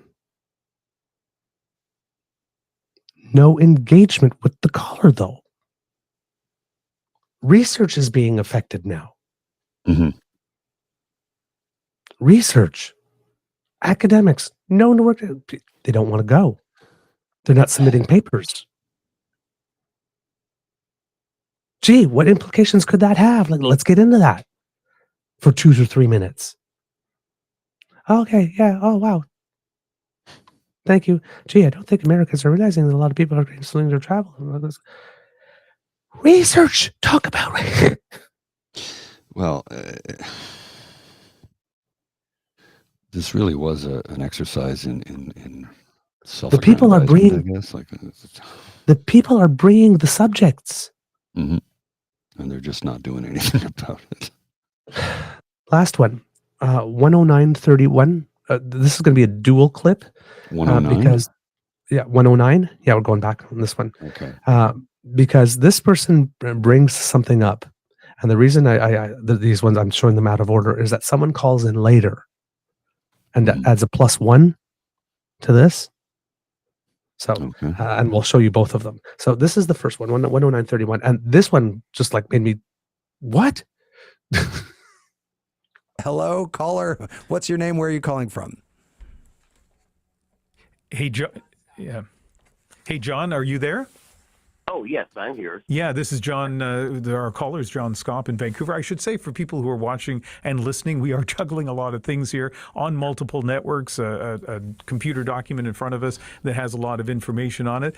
John, you're in Vancouver. I do the same thing every morning. And how would your life change? Because I think this is something that you've talked about and you'd like to talk about. How would your life change if Canada were a state? Well, first, I just want to point out that over 90% of Canadians want no part of this. So becoming part of the U.S. would be by force if they could somehow overcome our own fierce resistance. So is anybody on this program invoking international law and clearly saying that one country taking over another is 100% illegal? I mean, we're going to have a program next from the Ukrainian-Russian border asking how Ukrainians feel about Russia's friendly proposition to make them part of Russia. I mean, come on, folks. This is outrageous. Yeah. I am a dual citizen. My wife and daughter and I moved here 20 years ago, basically to get out of the U.S. to make a better life for our daughter. I was, occasionally an activist in the U.S. and I felt bad about leaving. I do what I can from here. That's why I remained a U.S. citizen, so I can vote. But I just find it outrageous that we can contemplate this without bringing up the fact that we're talking about insane aggression here. Yeah, I'm no part of it. Yeah, I mean, it is so hard, John, for a lot of people to figure out how to even react to these comments, because on the one hand, I know a lot of people who don't even take it seriously, number one. Number two, people who don't want to give it oxygen or talk about it out loud because they think by doing that is going to create a problem, and maybe it'll turn into something. But then there are others who say, listen, this is serious. He may be serious, and it is important to be very public about, opposition to it. Oh, sure. But I think, I don't hear talk about international law and the fact that what he's talking about is an act of war. And it should be looked at as that. Very seriously. Yeah. And that it's an act of war, and we should be clearly stating that. Yeah. All right, John, thank you very much for your call. Our number here is 1-888-416-8333. Whichever you dropped side the ball, of the border brother. You're on. Okay, stop. Okay. Again, right? If they had done the show, they could have brought people in from Ukraine. They could have brought people in from Taiwan, right? They could have talked about what does that feel like, We could have had those types of discussions. We could have had that type of quality and content. Because guys, come in. Again, we're talking about this. What does it mean to 50? Is anybody going to mention that this is a violation of international law? He goes, we're talking about insane aggression. And where does Ian go? Not with the point. Well, some people are like this, and some people don't even think like we should be talking about this out loud because, again, justifying the fucking need for the show. But does not engage with the point that this is a declaration of war, which of course would make this show sound silly, right? It's a declaration of war. Well, gee, what would be the 51st state mean to you? How about we talk about the fact that war was declared on us? Yeah. Rather than 180. Well, I mean, let's remember why Trump wants to do this. Okay, he wants to invade Canada because he wants our minerals and our oil, because he doesn't like the trade agreement that he signed 6 years ago, saying it was the greatest trade deal ever in history that he negotiated himself. Now he's saying, who negotiated this terrible deal? You did. And now you want to rip it up again because it doesn't favor you. Well, you guys buy our oil. Stop buying it from us. We'll sell it to somebody else. Yeah. Then you'll find yourself in trouble, because all those refineries in Texas are designed to refine our heavy oil, not the light, sweet Texas crude. Shit, that stuff comes out of the ground. You can practically put it in your automobile. Your refineries will go out of business if we decide to start trading and selling our oil with somebody else. It's just the level of absurdity here. I'm sure Monty Python writers were going like, well, we never thought about that. I mean, the Royal Canadian Air Force, this hour is 22 minutes. They don't have to write anything anymore. It's just written for them. All you do is just point out the hypocrisy in people like Pierre Poilievre and Donald Trump on almost a daily basis, and the comedy writes itself. It's disturbing, but it's true. It writes itself. And then you have somebody who I've admired and respected for a long time completely dropping the ball on this. Like, Ian, brother, I expect better. I expect better. When I say it was bad, I was like, when the whole show was over, it's like, what was the point of this? You had the resources. You had the resources of the CBC and NPR, and this is the best you could do. The last clip I wanted to show 148. Yeah, about 148, and this is the plus one. So there's clearly a caller that felt like me, that this point had not been engaged with as it needed to be. Okay, let's have a look. Toronto. Let's get back to the phones, and Marcellus Atkins is calling from Ottawa, Ontario. Marcellus, you're calling from Ontario, but you are an American living there. What do you think about all this?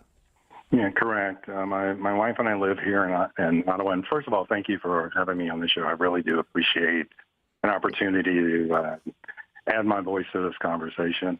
I am a U.S. military veteran also. So living here, one of the things in the military is, we were always taught to respect our commander-in-chief, the president. And at this point, I just want to say, to anyone listening, I do not. I cannot, because the president's supposed to be the best of us, and this is not what we're seeing.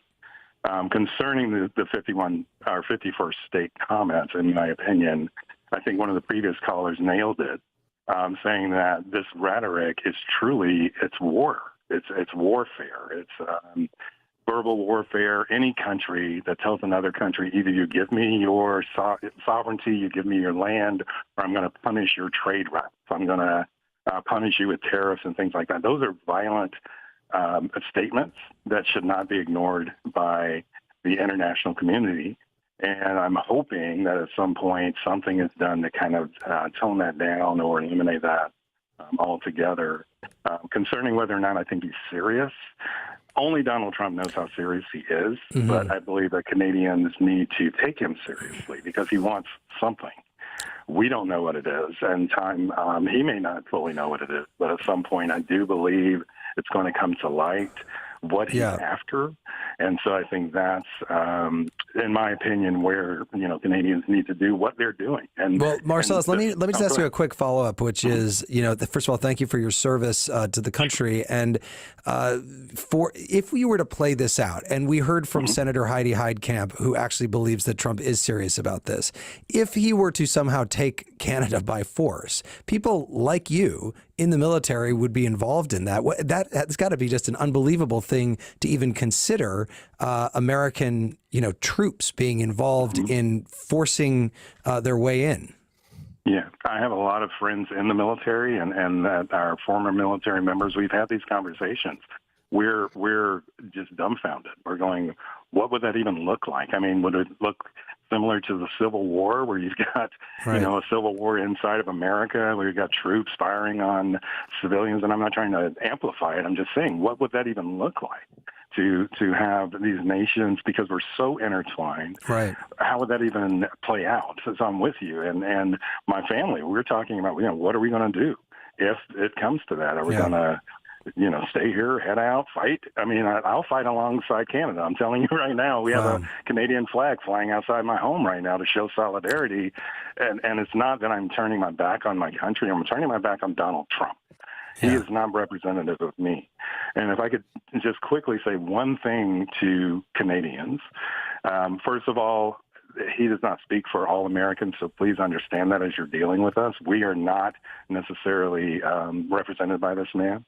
But additionally, I think, Jeremy, I don't know if you have children. I know, Ian, I think you're a grandfather is what I saw online, which is congratulations. Thank you. You, I'm sure will be teaching your kids to protect themselves against people who are trying to force them to do something they don't want to do. And one of the greatest things we can do is say no. And I would say to all Canadians, no means no. Donald Trump understands exactly what that means in his personal life, his professional life. No means no. Don't keep joking. Don't keep asking. I've told you no. Stop. That, I think, needs to be the Canadian position is no means no. We're not giving in. Stop.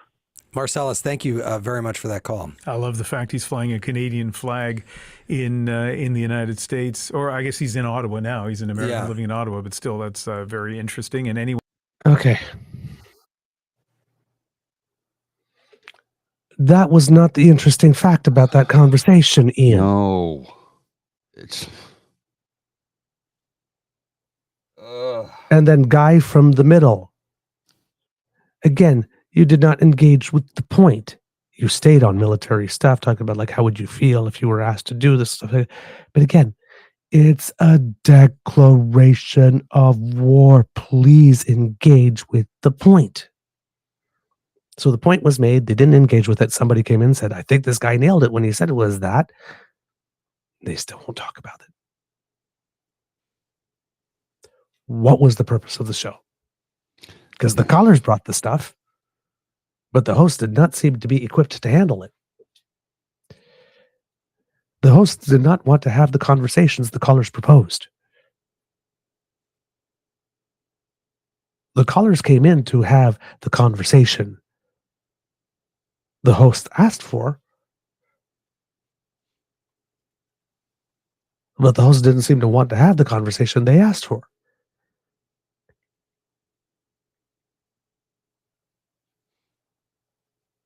When Kevin O'Leary was on, by the way, talking about, he did the thing that we mentioned last time we talked about him in this capacity. We focused a lot on the Canadian dollar. If all our Canadian dollars were turned to American dollars at parity right now, like this, who wouldn't take that deal? And again, you do realize that also means you give up your central bank and your monetary policy. Common currency. He keeps on talking about common currency to try and sell it to the people who don't realize that common currency also means common central bank, which means you no longer control your monetary policy. And if a nation does not control their monetary policy, how sovereign are they? And Kevin says we can fix that by adding 2 Canadian governors on the board in order to keep inflation in check. And there are 7 governors on the board already. So an economic union, according to Kevin O'Leary, eliminates the Bank of Canada, gives us common currency, and 2 of now 9 seats on the U.S. Fed. Oh yes, we're really going to sway stuff with that.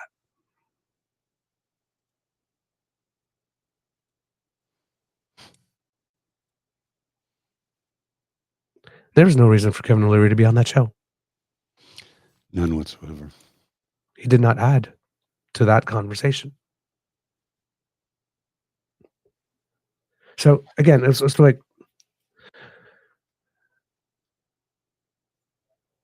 that's why I'm saying this. I got the impression that the show was supposed to be one thing, and then people got mad, and then they tried to flip it by retaining as much as possible, and then we just got this thing that was neither one and neither the other.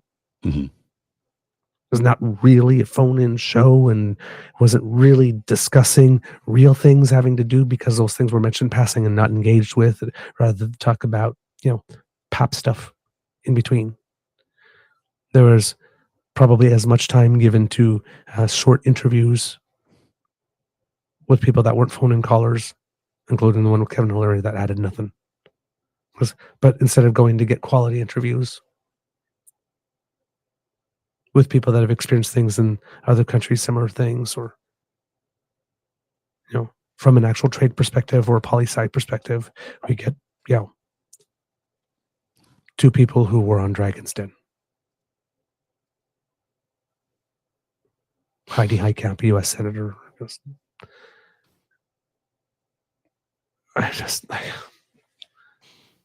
Yeah.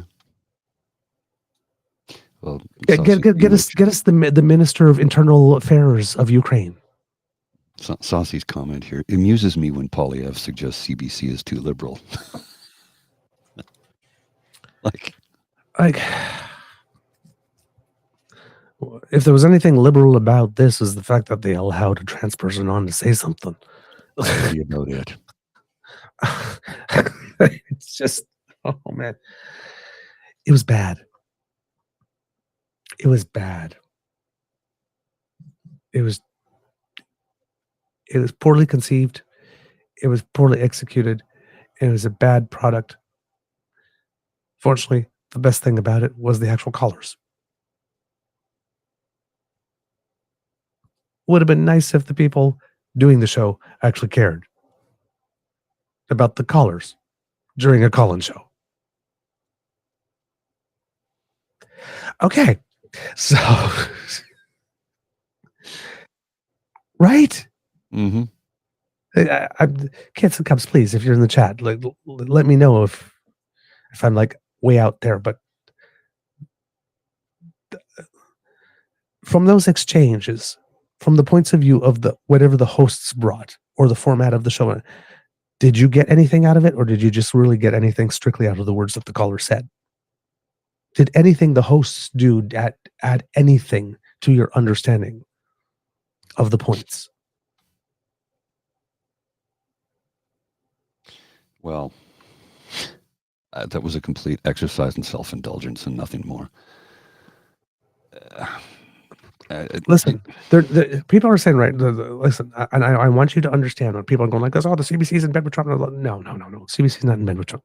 No, they're not. The CBC has a mandate, but the CBC clearly is not adverse standing on a corner and hiking up its skirts for clicks. This was clickbait. It's 2 hours of clickbait. Come and watch the show like this, and then there's the show is just it's like trying to pick up a cat that's sleeping. There's no spine. It's just ugh. We're trying to. It was Jello. Trying to carry a passed out drunk person into a house. Yeah, it's this is the CB freaking C, man. Yeah, there's a level of quality we expect. We did not get, not that day. There is a mandate. There are goals. There are objectives. There's a promoting Canada, Canadianness, that type of stuff like this. There was no message here ultimately that Canadians. There's an exception in every rule, of course. Canadians do not tune in to the CBC to hear talk about Canadians being anything other than Canadian. We don't pay for the other message, right? The CBC is our thing. We pay for that. That's ours. Correct. We don't pay the CBC to present messaging to us or stories to us or narratives to us about us being something other than who we are. That seems to go contrary to the mandate. Well, let's take a look a little bit deeper at Trump's whole wanting to annex Canada. They want our minerals, they want our oil, they want our water, they want our aluminium. Yesterday they did two things. The Americans sided with Russia on a UN resolution, And I know there are Americans all across the country going, we did what? I know Reagan is spinning in his grave right now over that one. I guarantee you of that. And then our friend Phil Volpe put this out. The USA gets 60% of its aluminium from Canada. Tariff-free, close, secure source.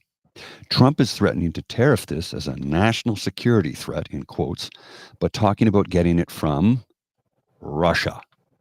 Literally the bad guys. Are Americans okay with Russian aluminum fighter jets and F-150s?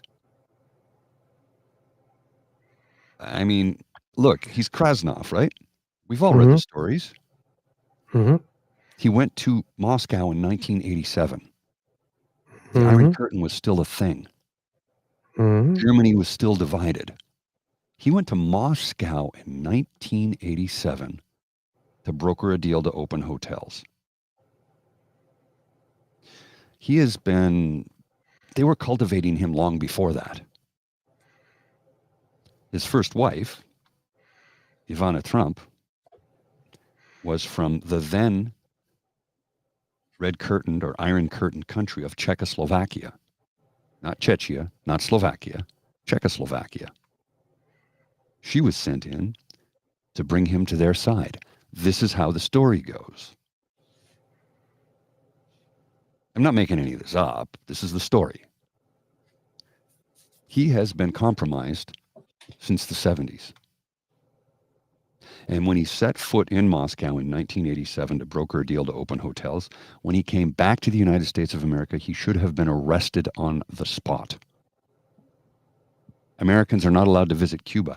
How was this guy allowed to visit Moscow? Do you not see the bigger picture here? How was he allowed to go to the heart of communist Russia, the heart of the Soviet Union, Red Square, Moscow, in 1987? He should have been arrested on the spot the minute his plane landed at JFK. Instead, he's now the president who sides with Vladimir Putin because Putin owns him. He is a puppet. He is Krasnov. I'll find the article from The Guardian and post it in the chat. So, moving on, there was the debate last night for the Liberal leadership. It took place in Montreal, down to 4 candidates because Ruby took her love to town. So, and had to, was determined to have done a few things with regard to her campaign that made it such that she was not eligible to be on that stage anymore. So we actually had a debate with 4 people. Frank Baylis, the businessman from Montreal, who we've not talked about a lot on the show, but appears, for all intents and purposes, to be a serious candidate. He's not saying wild and crazy things like Dala and Chandra, because he's just not as well known. But he's actually presenting a set of coherent policies and sounds like a normal human being and can communicate and interact with other people like a normal human being. So, 4 legit candidates, although one of them is not as well known. Karina Gould being the others. One of the others, lost my voice there. Christopher Freeland and Mr. Mark Carney.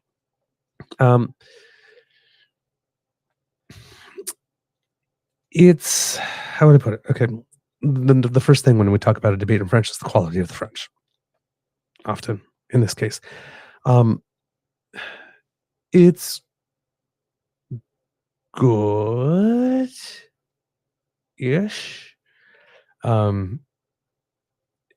If you're Francophone, you have to do a lot of work. You have to pay attention. You have to follow. Frank Baylis is the one who's the most comfortable by far in French. Karina Gould, the second most comfortable, actually, in French. Christopher Freeland is third, and then Carney is the least. and it's obvious. But can still, when he's not making a point where he's looking down at notes, and so like making sure he's got stuff right. If he's just being asked a question, he can still get by in French without looking down, and that type of stuff. It's slower though. So that if he wins, unless he's practicing a lot, once he gets to if he gets to the French federal debate with Pierre, who can speak it fairly well, with Elizabeth May, who would speak it fairly well, with Blanchette, of course. No notes there, right? He is probably going to be the one to be the least effective in the debate in French if he wins, based on what I've seen there. Now he's going to have a couple of more months to work at it. Now, the thing with Carney's French is that it's not that it's bad, but when you enter the world of politics, there's a new language and there's a whole new jargon, right? And there are words with it that come happen. And when he was the governor of bank, there was also a jargon, right? When you're in banking, and I'm sure that some of it he knew in French because it's an international thing and might be able to say a bit. But the other job that he got, right, was as the central banker for the Bank of England. So, I mean, it's not like he had to learn.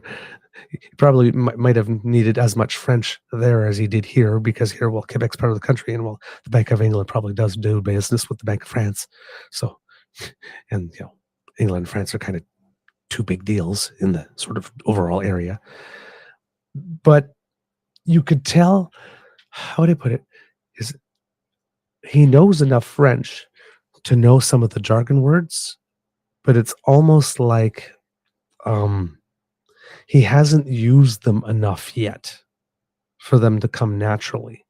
So it's almost like you can tell it's newly acquired language.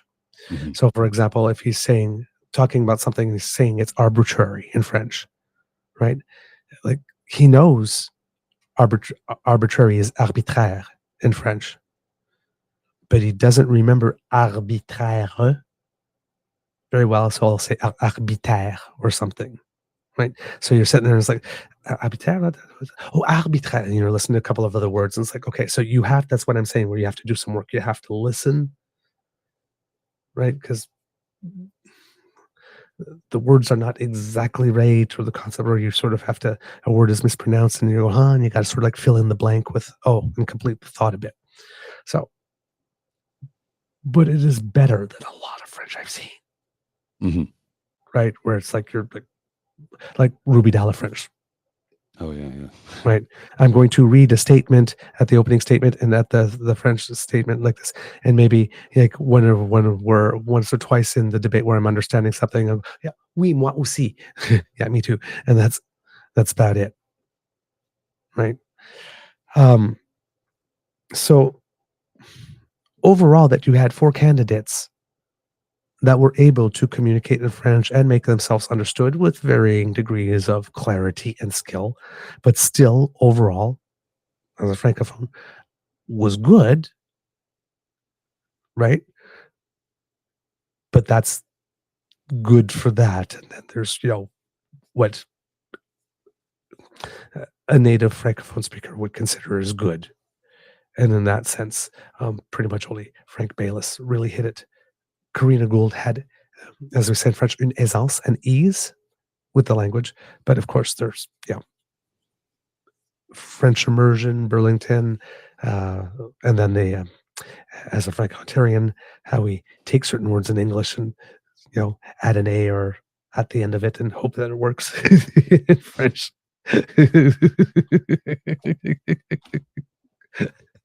Pardon me for a second. Hold on, I have to cough. Okay, go ahead and do that. Clear your throat. Let me clear my throat. So, again, I have a bias for Karina when she speaks French as a Franco-Ontarian who's frequently in his life had to do that because the word's just not coming to me. So j'ai plugué ça. I plugged it in. Just plug and add A to it, and there you got a verb.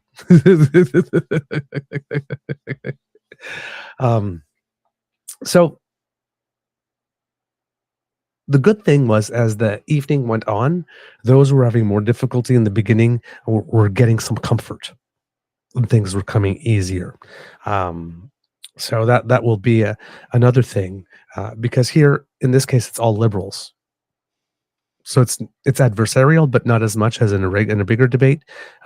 If Carney needs the first 25 or 30 minutes in the regular French debate to warm up French enough, again, he might be more of someone who was also there on that stage, which, to be totally honest, in normal times would be a bad thing, but in the current times, where we're talking about Trump and whether or not there's going to, in the Quebec and in the French debate, there's definitely going to be like whether or not oil is going to cross Quebec territory will be a question, right? On all those types of things. Maybe sometimes having just letting everybody else speak first, and especially if you're like last in the order, and just saying, one line, because, oh, well, look, you guys took up all the time and there's only 30 seconds left for me to say so, might not actually be a bad thing. If Carney says something smart in those 30 seconds that flows, the fact that he didn't say much might actually be not a bad thing. That happened once in this debate, actually. There was a time where he went last and everybody talked so much that he only had something. So he only had like one line to say, and it was like, actually, on that topic, the least said, probably the better. So yay. Kind of worked out for him. So saying that you could have those types of moments. Of the questions, I do want to show you one clip, which is kind of awkward, because I know that most of my audience is Anglophone. Mm-hmm. So this might be a little tricky to do, and it's actually really long. You know what? No, that might be too much, because I'm looking at it. It's close to 8 minutes. Too long. But here's what I'll do. The reason why I wanted to show it to you is, you know what? I will do it. No, because I'm going back and forth this, because I'm going to have to do a lot of translating. It's going to be stop and start, and it's going to be heavy. Okay. All right. So that's why I was hopefully I was hoping it was just a 3-minute clip so that I could do it. They're talking about economic stuff, right? And basically your reaction and response to stuff having to do with tariffs, and how it is that we're supposed to change our economy for what's to come. And the reason why I thought it was important is because, how would I put it? Even though the French, again, is not absolutely fantastic, it's not great, the concepts being discussed are pretty good. Mm-hmm. And they are able to do it with the French that they do have, which is kind of amazing, actually, when you think about it, because that's a whole other level, right? Because we're talking about these complex terms, and this question will probably come up in English anyway. So you might, when we're going to do the English one, you might see some similar things. But I do want to present it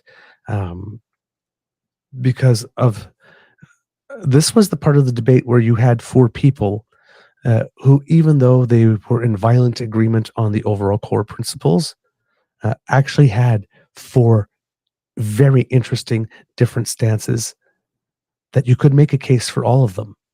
And all of them were reasonable, because they'll all have their drawbacks and their advantages, of course. And then, you want to, you might say, oh, this one's, I don't like these drawbacks and I prefer these advantages. But in French, as we say, c'était des propositions qui se tiennent. They held together.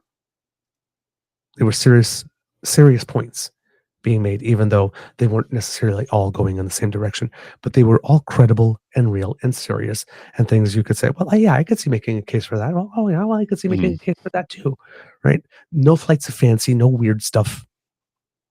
So the quality here is also to be noted. Mr. Grizzly, if you have the thing. Do you have a starting point, sir? Yep, 4257.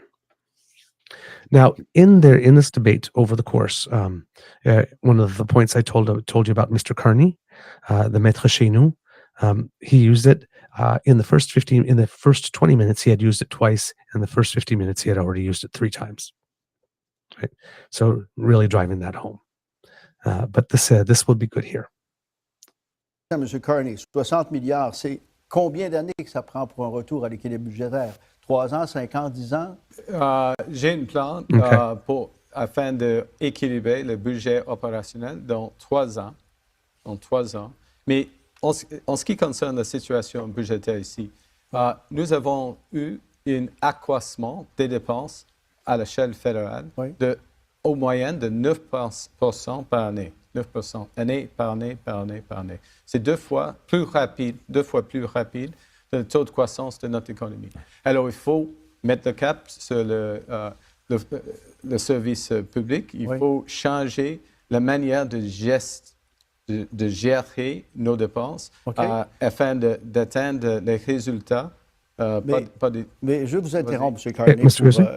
Comment arriver à ce déficit zéro? Vous promettez des baisses d'impôts, une augmentation. He didn't want to pause. Right. Okay. So the question was about the 60 billion, about the deficits in operational expenditures, right? It says you're going to. How long will it take to get back to budget on that, to balance of that? 3 years, 5 years, 10 years, right? So Mark Kearney says it's in the 3 years that he will do that. You have to understand that. On average, spending has gone up about 9% year over year for several years, and that's twice as rapid as the growth of the economy. So they need to put some type of cap on that, right? But in terms of the operational budget, he says then that's what he's specifically saying, that for him it will be 3 years. Now, I believe that if I remember the debate correctly, that the journalist is going to press him a little bit more on the how. However, here. Okay, just give me a second here. I'm just trying to fix some stuff that's bogging my system down. I have to close a bunch of stuff in the background, so bear with me. No worries. So. Again, you see that, Carney's French is a little slower, but again, stats, numbers, all those things, like he's able to get the content in, right? But you see it's a little labored. Okay. Du budget militaire, de l'ordre de 2% pour du PIB d'ici 2027, c'est le temps qui demande ça. Où trouver l'argent pour faire en sorte que le déficit baisse en augmentant le militaire et en baissant les impôts? On trouve l'argent où à ce moment-là? Premièrement, c'est une des raisons pour lesquelles l'augmentation des dépenses militaires est d'ici à la fin de la décennie, mais surtout, et ça c'est un point important, ce qui est important avec les dépenses militaires, c'est de renforcer la sécurité des Canadiens et Canadiennes. Ça c'est le point de des dépenses-là. Ce n'est pas un numéro arbitraire. Okay? C'est plus important de cibler sur les résultats. Mais vous dites 3 ans, on arrive, puis on a... On allait. 3 ans. Je peux compter. Monsieur Bills. Alors, je vais apporter une discipline budgétaire à Ottawa. Et... So, we do have real time. I don't know if you can see. I have real time delay. Yeah, no, real time translation on the screen. Oh, subtitles. Yeah. Oh, beautiful. Okay, real-time subtitles. Then great. Okay, perfect. Then, but there's no need for you to do that. Well, for the listeners on the audio, though. Oh, yes. Okay, fair enough. Yes. If you want to go ahead. Yeah. So the journalist had asked him, if we're going to be augmenting military spending, but also cutting taxes and whatnot, like where are you finding the money to do all of this? There wasn't really anything in that first part of the answer. He was trying to get a sentence started. Nothing really happened. But then continued to make the point, says, but you have to understand that for money that we're going to be spending on defense, like this, so he's trying to do the operational versus capital cost argument here, that this is money that we are spending to reinforce the security of the nation. This is not an arbitrary number. For the francophones, you would have heard here, the way he said arbitraire in French was not actually the word arbitraire, but he mispronounced it, but he knows the word, he knows what he wants to say, but clearly it's a newly acquired word, mixed up a couple of syllables, right? So that's why I'm saying where his French is at. You can tell he's working at it, but he's not there. But trying to make the point here that these other costs, this other money that I intend to spend that will bring us into a deficit other than the operational costs, they have specific purposes. There are things that we need to do. Mm-hmm. So therefore we can't consider it the same type of spending. Right. So, but again, not strong, right? Here's where you think, like in the French debate, they're going to eat his lunch. Yeah. Here. Okay, so now we have Frank Bayless. Quand tu parles comme ça, les gens pensent, OK, soit il va couper les services ou il va augmenter les... If I didn't know better, I would think he was Québécois. He is, from Pierrefonds. Oh, he is? Yeah. Well, that's why his French is so good then. Yeah, so when everybody's been talking all the things like this, there will be no Quebec representative for like this, Frank Bayless, because but nobody knows him. It's like, he's still from Quebec. Yeah. Would you rewind it a little bit to the start of his comment, actually? Okay. Monsieur Bayless. Alors, je vais apporter une discipline budgétaire à Ottawa. Et quand tu parles comme ça, les gens pensent, OK, soit il va couper les services ou il va augmenter les taxes. Mais non, il y a une troisième voie. Exact. Et cette voie, c'est d'augmenter notre productivité. C'est ça. Comme chef d'entreprise, je connais comment accroître la productivité. J'ai passé d'une entreprise avec 2 personnes, moi et ma mère, et on l'a grandi jusqu'à 1000 personnes, toujours en investissant pour accroître notre productivité. Alors, je comprends à la fois le secteur privé, mais aussi le secteur public. Je suis le seul ici qui connaît les deux côtés de la médaille. Pourquoi? Parce que j'ai déjà été élu et aussi, je suis un homme d'affaires. Alors, je sais comment mettre en place la politique gouvernementale qui va aider à faire fonctionner notre économie d'une manière très avancée. Madame Gould. Okay. Merci, Pierre. So Bayless. Comme ça qu'on va dealer avec. Sorry, I screwed up there. He said he's going to bring some budgetary discipline, and I know when people talk like that, they always think, he's going to cut services or cut taxes. He says there's a third way.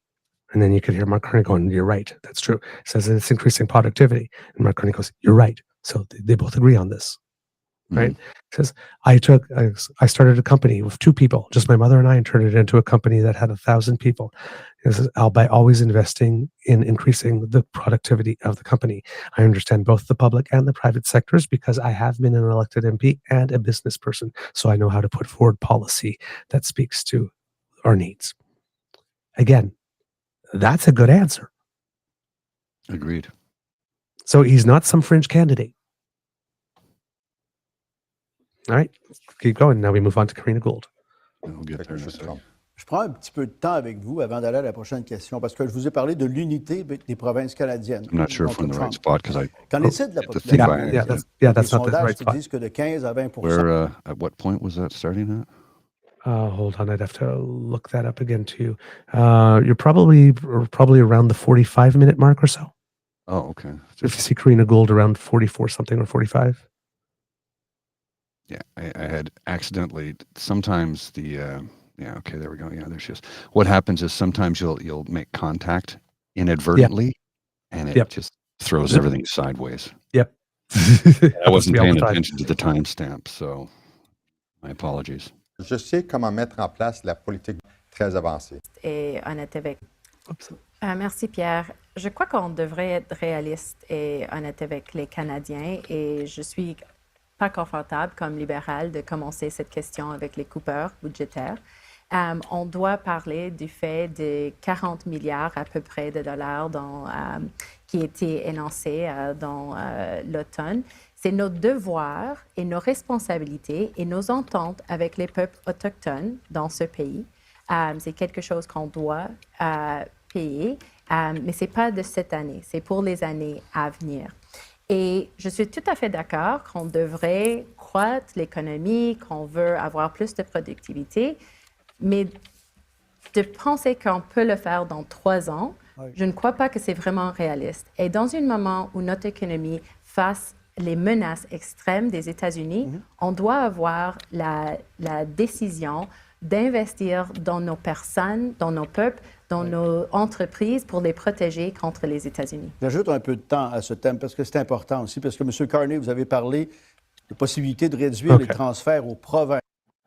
So, Carrie Nicole says, we should be realistic and honest with Canadians. I'm not comfortable starting any conversation like this by talking with cuts.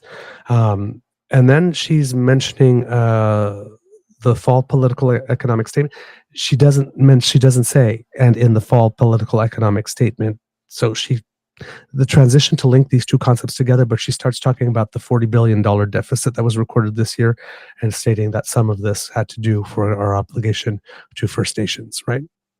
The fact that it was not a deficit from reckless and wild spending, it's a legal settlement because we did harm. Mm-hmm, mm-hmm. It's as simple as that, yeah.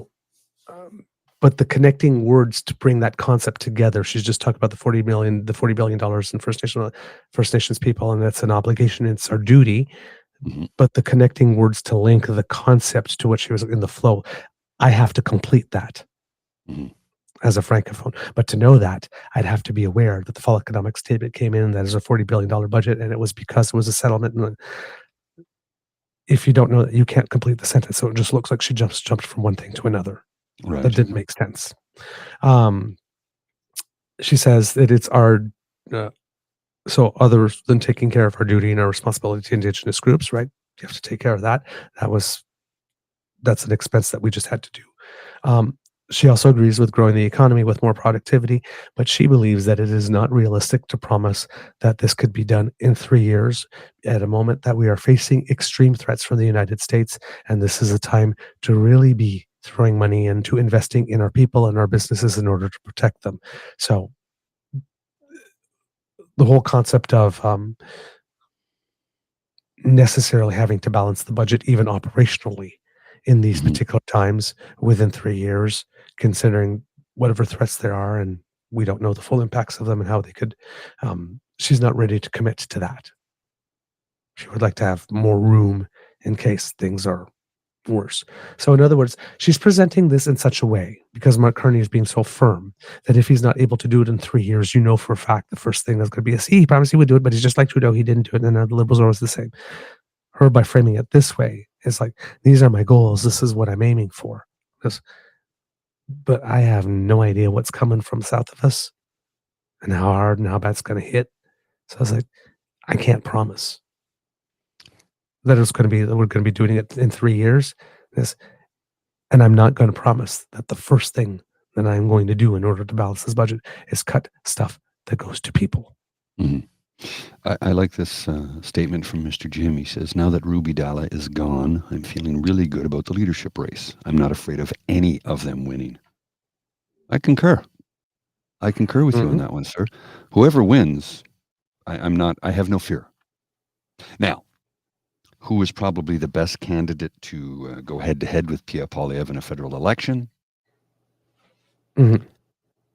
I think vibe and feeling of the nation, it would be either Bayliss or Carney. And I say that because of the fact that Mark Carney is fresh face in many respects, a well-respected individual. Frank Bayliss is a fresh face, as bright and as intelligent and as articulate as Chrystia Freeland is. She's too tied to the hip of Justin Trudeau, and I think that would drag the party down.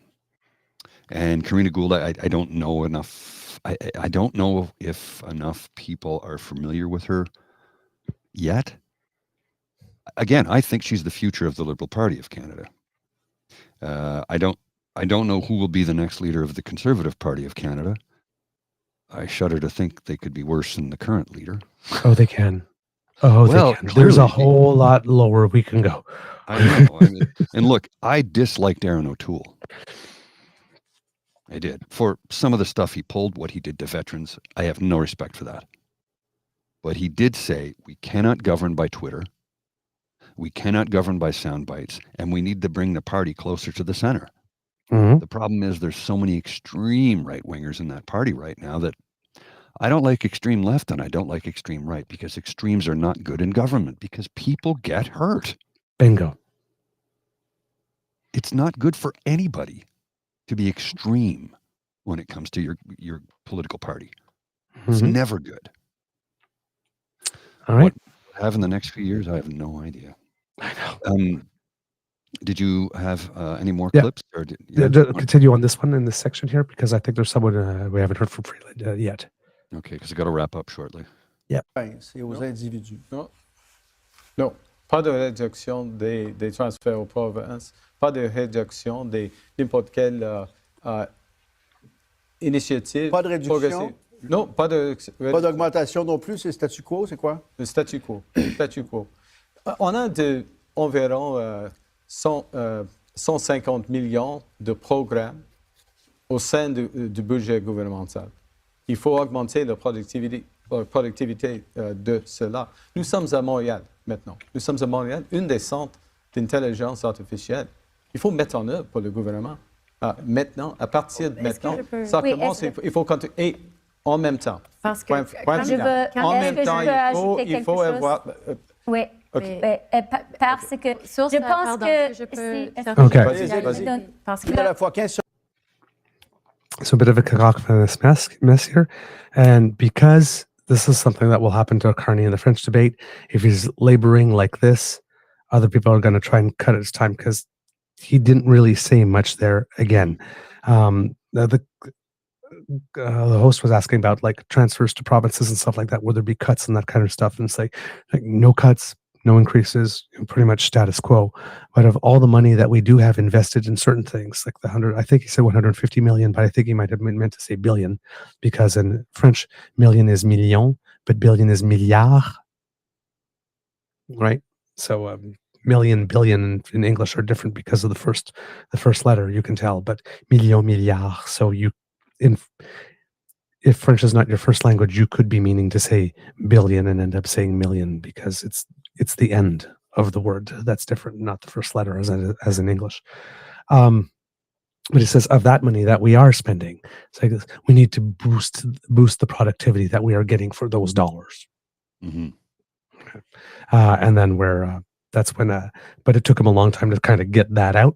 So you could see Christia Freeland, and then who hasn't yet had a chance to speak on this topic yet, right? Trying to get in, and then Karina Gould having something else to say, and Mark Carney, because the words are not coming well enough, kind of having to defer because he got run over here.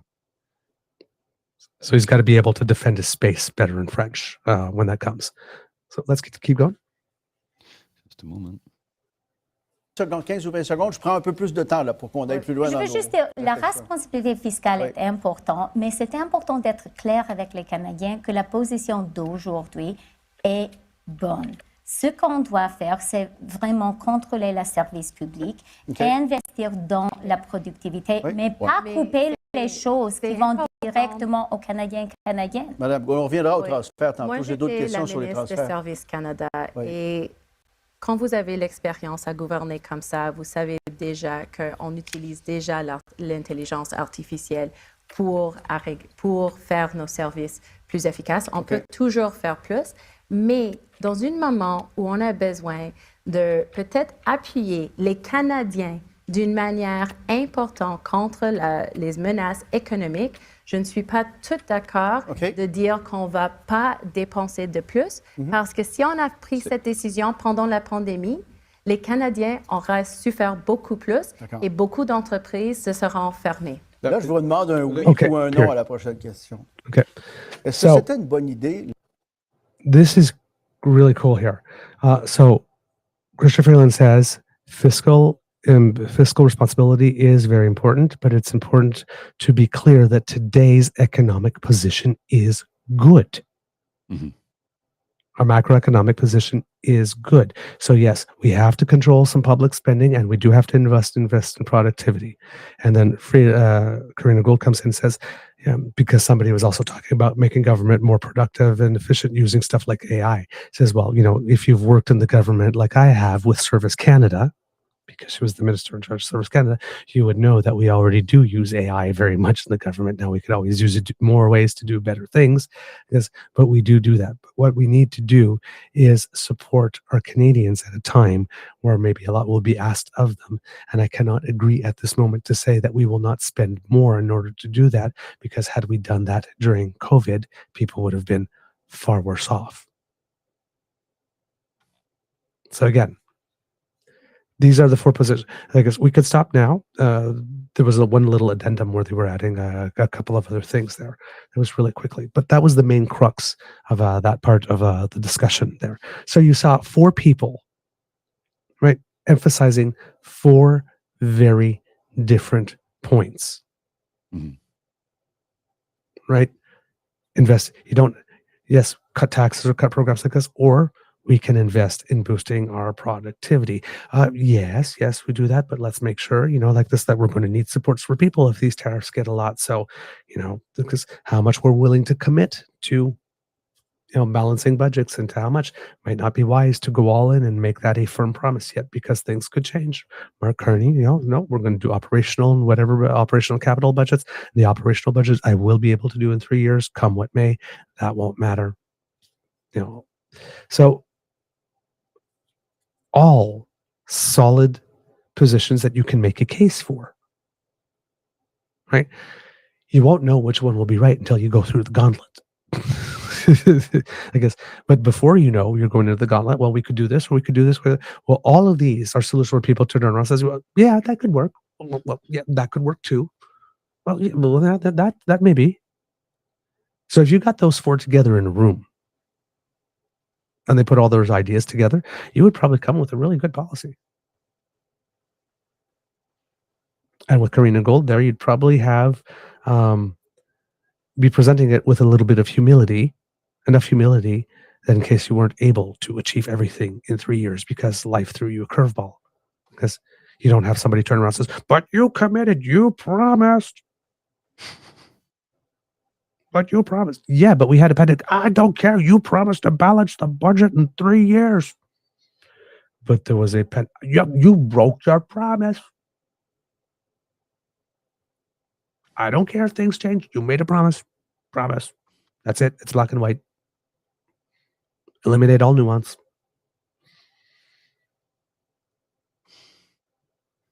Karina Gold is the only one with the foresight. Maybe we want to present this in such a way that we don't set ourselves up for that, given that we just set ourselves up for that last time. Yeah. Maybe. So, all good points. Like you said, like Mr. Jim said, I'd be comfortable with either one of the 4. This is why you want to get involved at that level, to make sure that you have this level of candidates to choose from there, and then you pick of those the best. If we did that everywhere at nomination rights and whatnot, everybody complaining, I got nobody to vote for, that would all be gone. And if we did that for all parties, we'd have the best freaking slate of candidates possible. We'd have an embarrassment of riches. Oh, yes. But you got to get involved at the ground level. That's why I encourage you to do that. Go to your nomination races and participate there. And I guess make sure that the person that actually makes it to the ballot is a quality candidate. That's where you do your quality control. All right. Do we have a show? We do indeed, sir. All right, kids and cubs, that's the end of this episode of the Daily Beaver Morning Show. We hope that you love listening to us because we love making this for you.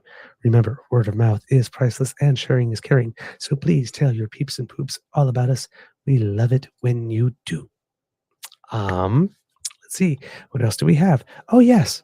If you're listening to us in podcast version and you do not want to miss an episode, well, you don't have to, thanks to the Ray Girl. If you're watching right now, you can scan that QR code and it will bring you there. But if you're listening, podpage.com/thetruenortheagerbeaver with a hyphen between each one of those words. And when you click on subscribe, when we have something fresh off the bandwidth, zip right to you. It's like magic. Oh, darn. I should have asked you to cue the harp. Damn. It arrives like magic, and therefore you get to enjoy us in your ears. Now, if you would like I don't know, I always feel I need to after I hear that. If you would like to help us in other ways, kids and cubs, like, for example, by subscribing to our YouTube channel, well, hey, that would make us happy too. Surf on down to the True North Eager Beaver Media Incorporated YouTube page, where Kits, Cassie, and Elaine are waiting for you. They even have muffins. Maybe even cookies if you're lucky. Come to the dark side. We have cookies. So surf on down and click our buttons, like, share, and subscribe. It helps us with the algorithm. And I've noticed some kids pointed out on the chat yesterday, and I took a look. A lot of you are subscribing all of a sudden, because we were at 12,500, then 12,600 for a while, and then all of a sudden we're at 12,900, and I don't think we did an advertising push. So that's all organic. So thank you to the 300 or 400 so who have joined us in the last little bit. Pull up a log. Make yourself comfortable. Stay a while. Welcome to the Damn Fam. Nice to have you. So please, it helps us a lot. If you would like to help us in other ways, for example, financially, because we do incur some costs. My God, I just went to New York for a second. We do incur some costs. I was going to say costs. Yeah, and I just had to pay a bill a moment ago so that we don't lose access to a service that we use. So I'm bleeding cash. You have to send me those, eh? It's a monthly thing for software that we use. But send me those. Send me money. But I'm telling you, Mr. Grizzly, I have some of the money to reimburse you for those. So send me those bills. I can get that all back online. To you. It's just an online monthly thing. There's not a paper receipt or anything. Mm-hmm. Yeah, that's okay. We have that. I can get that to you. But if you would like to help us, we would really, really appreciate that. So you can find our tip jar, also known as the Beaver Lodge Emergency Hydration Fund, at coffee, ko-fi.com/eagerbeaver. Lowercase letters, all in one word, and it means the world to us when you offer us your support, as did Kit Carlos the other day, once again leaving us a very enthusiastic expression of gratitude for the work that we do, who this time had to say, I tried to think of something clever to write, but I got nothing, so I'll just leave this here and try and come back later. I love it. That's great. And Kit T. Wigmore, who yesterday, who sent us something and said to us a little bit, but I hope it goes a long way in encouraging you fellas to keep at it. I pop in infrequently these days, but enjoy looking at the Damn Fam chats as well as following your insightful commentaries. Admire you both for doing what you do. P.S. Joined a political party with a smiley face. Yes. Thank you, Kit T. Thank you. And thank you for getting involved and doing democracy. That's the best tip of all. But the financial one helps. I won't lie. So thanks a million. And also a little shout out to a friend of ours, Mr. Kit Ian, who the other day, Mr. Grizzly, you said that there was an amount that was needed, $250 for an advertising type thing. Yes. Kit Ian has decided that he would help us. Oh, fantastic. They would help us. So, Mr. Grizzly, this should cover the first half of the money needed for the promo. When I get paid, I'll cover the second half at the end of this month. Oh, fantastic. So, thank you, sir. Thank you very, very, very much for helping us with that particular initiative, Kit Ian. And if there's any other way that could be helpful to you, that we can give you additional recognition, if you happen to have a side business or something, we'd be happy to give you a little bit additional visibility for that help, because that's a big project, and it will help us a lot. It will help us a lot. So thank you. And that's very generous. Again, we have the best. It's really nice when people see the value in what you do. Mm-hmm. So agreed. Thank you. Good sir. We really appreciate that. So yeah, there you go. if you would like to contribute as well, if you don't want to go through our coffee page, because that does have a PayPal connection, which is USC bro, and you want to buy 100% Canadian, our email address is truenortheagerbeaver@gmail.com, and that's where you can send a direct transfer, deal with Canadian Bank, 100% Canadian, once again. Now, if you're not able to contribute financially, though, please don't worry, because that same email address allows you to chat with us, and we'd love to hear what you have to say. So please communicate with us there, right? truenortheagerbeaver@gmail.com. Let us know what you think of the show.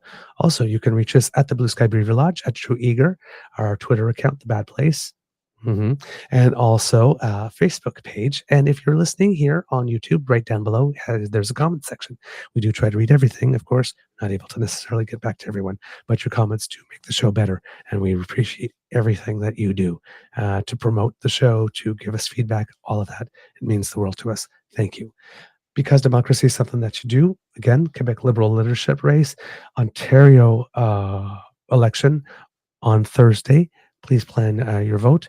I am available to do a return show on Thursday, so I don't know if you're interested, but might do maybe we'll see. I've got a lot on the go this week, trying to get caught up on things. If I have the energy to do it, is the problem right now. So I'm way behind on everything. Same here.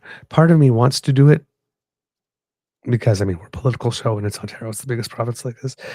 Part of me has a little bit of the foregone conclusion sort of doom. It's like, why bother? We'll just deal with it in the morning on Friday's show. I mean, really, you know? Motivation is a little So I'm not promising a Thursday return show for the Ontario one, but you know me, I usually end up doing the right thing, so there probably will be one. But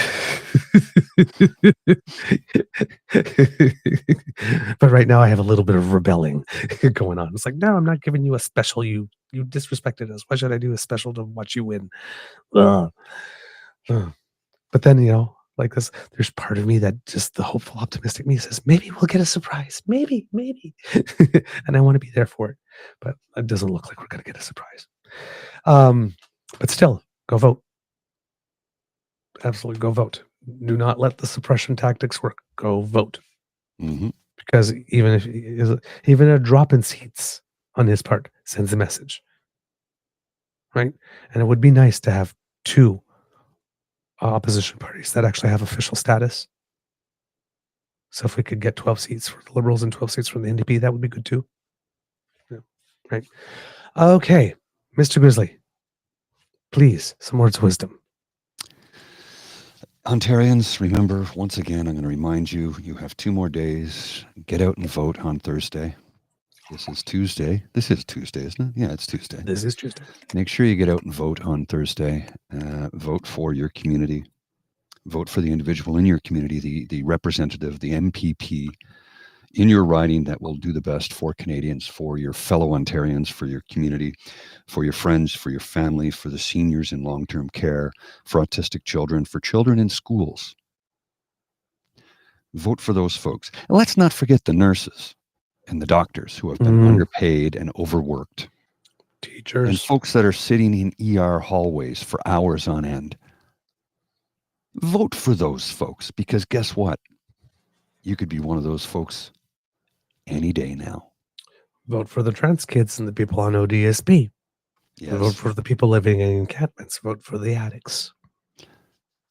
And people on ODSP don't sit around watching the Flintstones.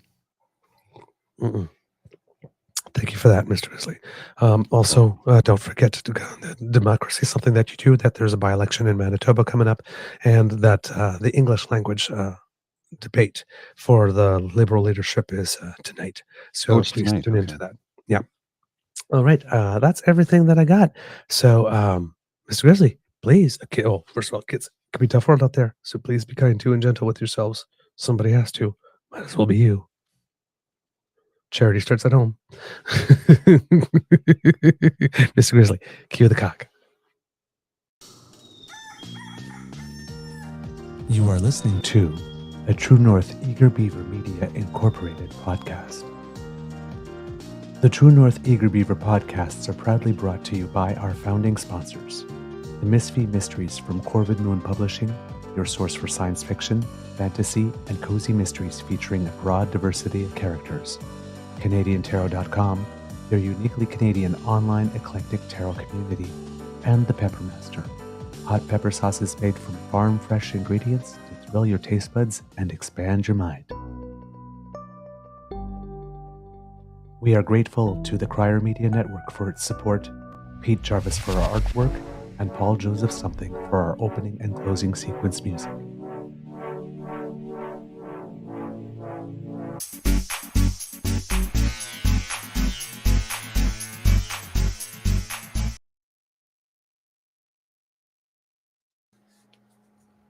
I just have to share this.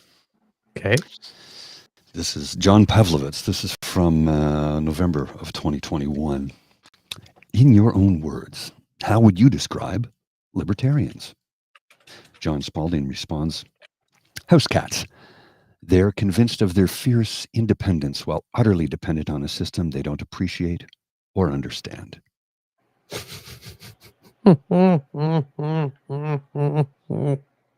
I've been saying, the first time I read that, I'm like, yep. That's good. That's very good. All right. Have a let's try that again. Have a beaverific day, everyone. Damn, keep on missing the dismount. Oh, good. See ya.